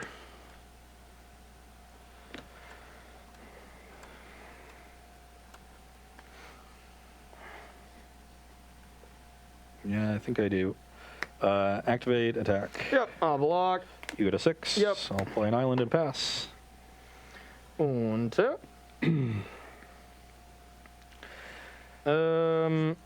Needed there to be one turn here where Corey only played one spell. But Yeah. from turn 4 on, it was double spell, double spell, double spell. Bone Crusher. Yep. I'll attack. I go to 6. And double spell. Pass to you. I got the beats. Okay. That could actually get me there. I need to draw the last Nebelgast Herald. Okay. Because then I can tap here, block here, take 5. Sure. You go to 3. Yeah. One more for the Why road. not? Why not? Might as well tilt me off. It's an island. Okay, hooray. Finally. Had to avoid that sweep at least. Yeah, I had the spell. I had Spell Pierce Rattle Chains in my hand there with the 2 mana up. Yeah. But if I just don't do anything, you can safely take 2 and just untap and resolve it. Exactly. And so I was just going to in rough shape against a 2 mana removal spell there. I think so. And like maybe I would have played it at end step, but who knows. But anyways, we're a little past time. Ross is going to be taking down this show. Well played. Very close games. I believe you won one more game, right? 3-2, 3-2, 2-1 me. Yep. Yep. Yeah, so- Yeah. These were really great games. As much as you had some spots where you got really lucky, I had some great draws as well, and they were just really great games today, to be honest. Yeah, a lot of really, really close games. All right. So, Rob, we're going to have you take us home. Let's thank some subs. We're going to thank some sponsors, and we're heading out. Well, no new subs today, but thank you to all of our subs who have been watching. I know why. They were so upset with your draws. They're like, I cannot add another sub at this moment. Well, yeah. If you would like to support Star City Games in another way, you can join SCG Premium. $7.99 a month will get you access to exclusive content from our fantastic staff of content creators, as well as some other perks, which are 5% off of sealed product, 10% off of singles, and 15% off of supplies. So head on over to starcitygames.com/join-premium and sign up today. Absolutely. And if you really need to just lean back in your chair after your opponent just top decks perfect after perfect, you might as well do it in a comfy chair, right? Head on over to carnux.com/SCG, and you can use that affiliate link to get yourself 10% off one of these awesome gaming chairs. And keep in mind that you can sell your cards to SCG. We're always buying, and the process has never been easier because there are so many ways to do it. You can use the buy list feature on the website. You can mail your cards in and let SCG do the work for you, sorting and pricing everything out. you can make an appointment and come into the store and do that in person if you like. And if your collection is big enough, you can make that appointment and have SCG come to you. And keep in mind, you do always get a 30% store credit bonus when trading in your cards. Absolutely. And if you want to wear some of these awesome shirts that we wear every single day, you can by heading over to coalesceapparel.shop. You can use the gift code SCG to get yourself 10% off one of these sweet shirts. And now you've got all this store credit lying around. You don't know what to do with it. What are we going to do, Ross? We got a sale going on every week. Starts the Game's weekly sale. This week is going to be 20% off of played and highly played foil singles. And if you know anything about SCG, you know that their grading is incredibly strict. So when you get played in HP cards from SCG, they're oftentimes much better condition than you think they're going to be. So very strict grading process, and in this case, it is working out for you. So if you want to get some cool foils for your cubes, your commander decks, your standard and historic decks, now is the time to do it. That sale is going to be going on until this coming Monday at 10:59 a.m. Eastern Time, so almost a full week still to get in there and save yourself some money. I think we share the same opinion on that. Give me those HPs all day. Yeah. They do the same thing, and I have to pay less? Yeah. Oh, yeah. HP cards every time. All day. All right, and last but not least, we have the SCG Online Tour coming back again this weekend. We're playing some Standard this weekend. So Friday, Saturday, same thing as always, 4 satellites each day. If you go 4 and 2 or better, that will qualify you for the Sunday Strixhaven Championship qualifier. 5 and 1 or 6 and 0, you get 1 or 2 buys into these top 12 tournaments. The buys really help. So playing those satellites, even if you want to keep playing them, you get your 4-2, try to get for that 6-0 and get some buys and give yourself a better chance to win thousands of dollars, gems, qualifications to these events. So if you want to figure out a little bit more information, go to starcitygames.com/SCG Tour Online to check it out a little bit. And Standard still is looking really healthy too.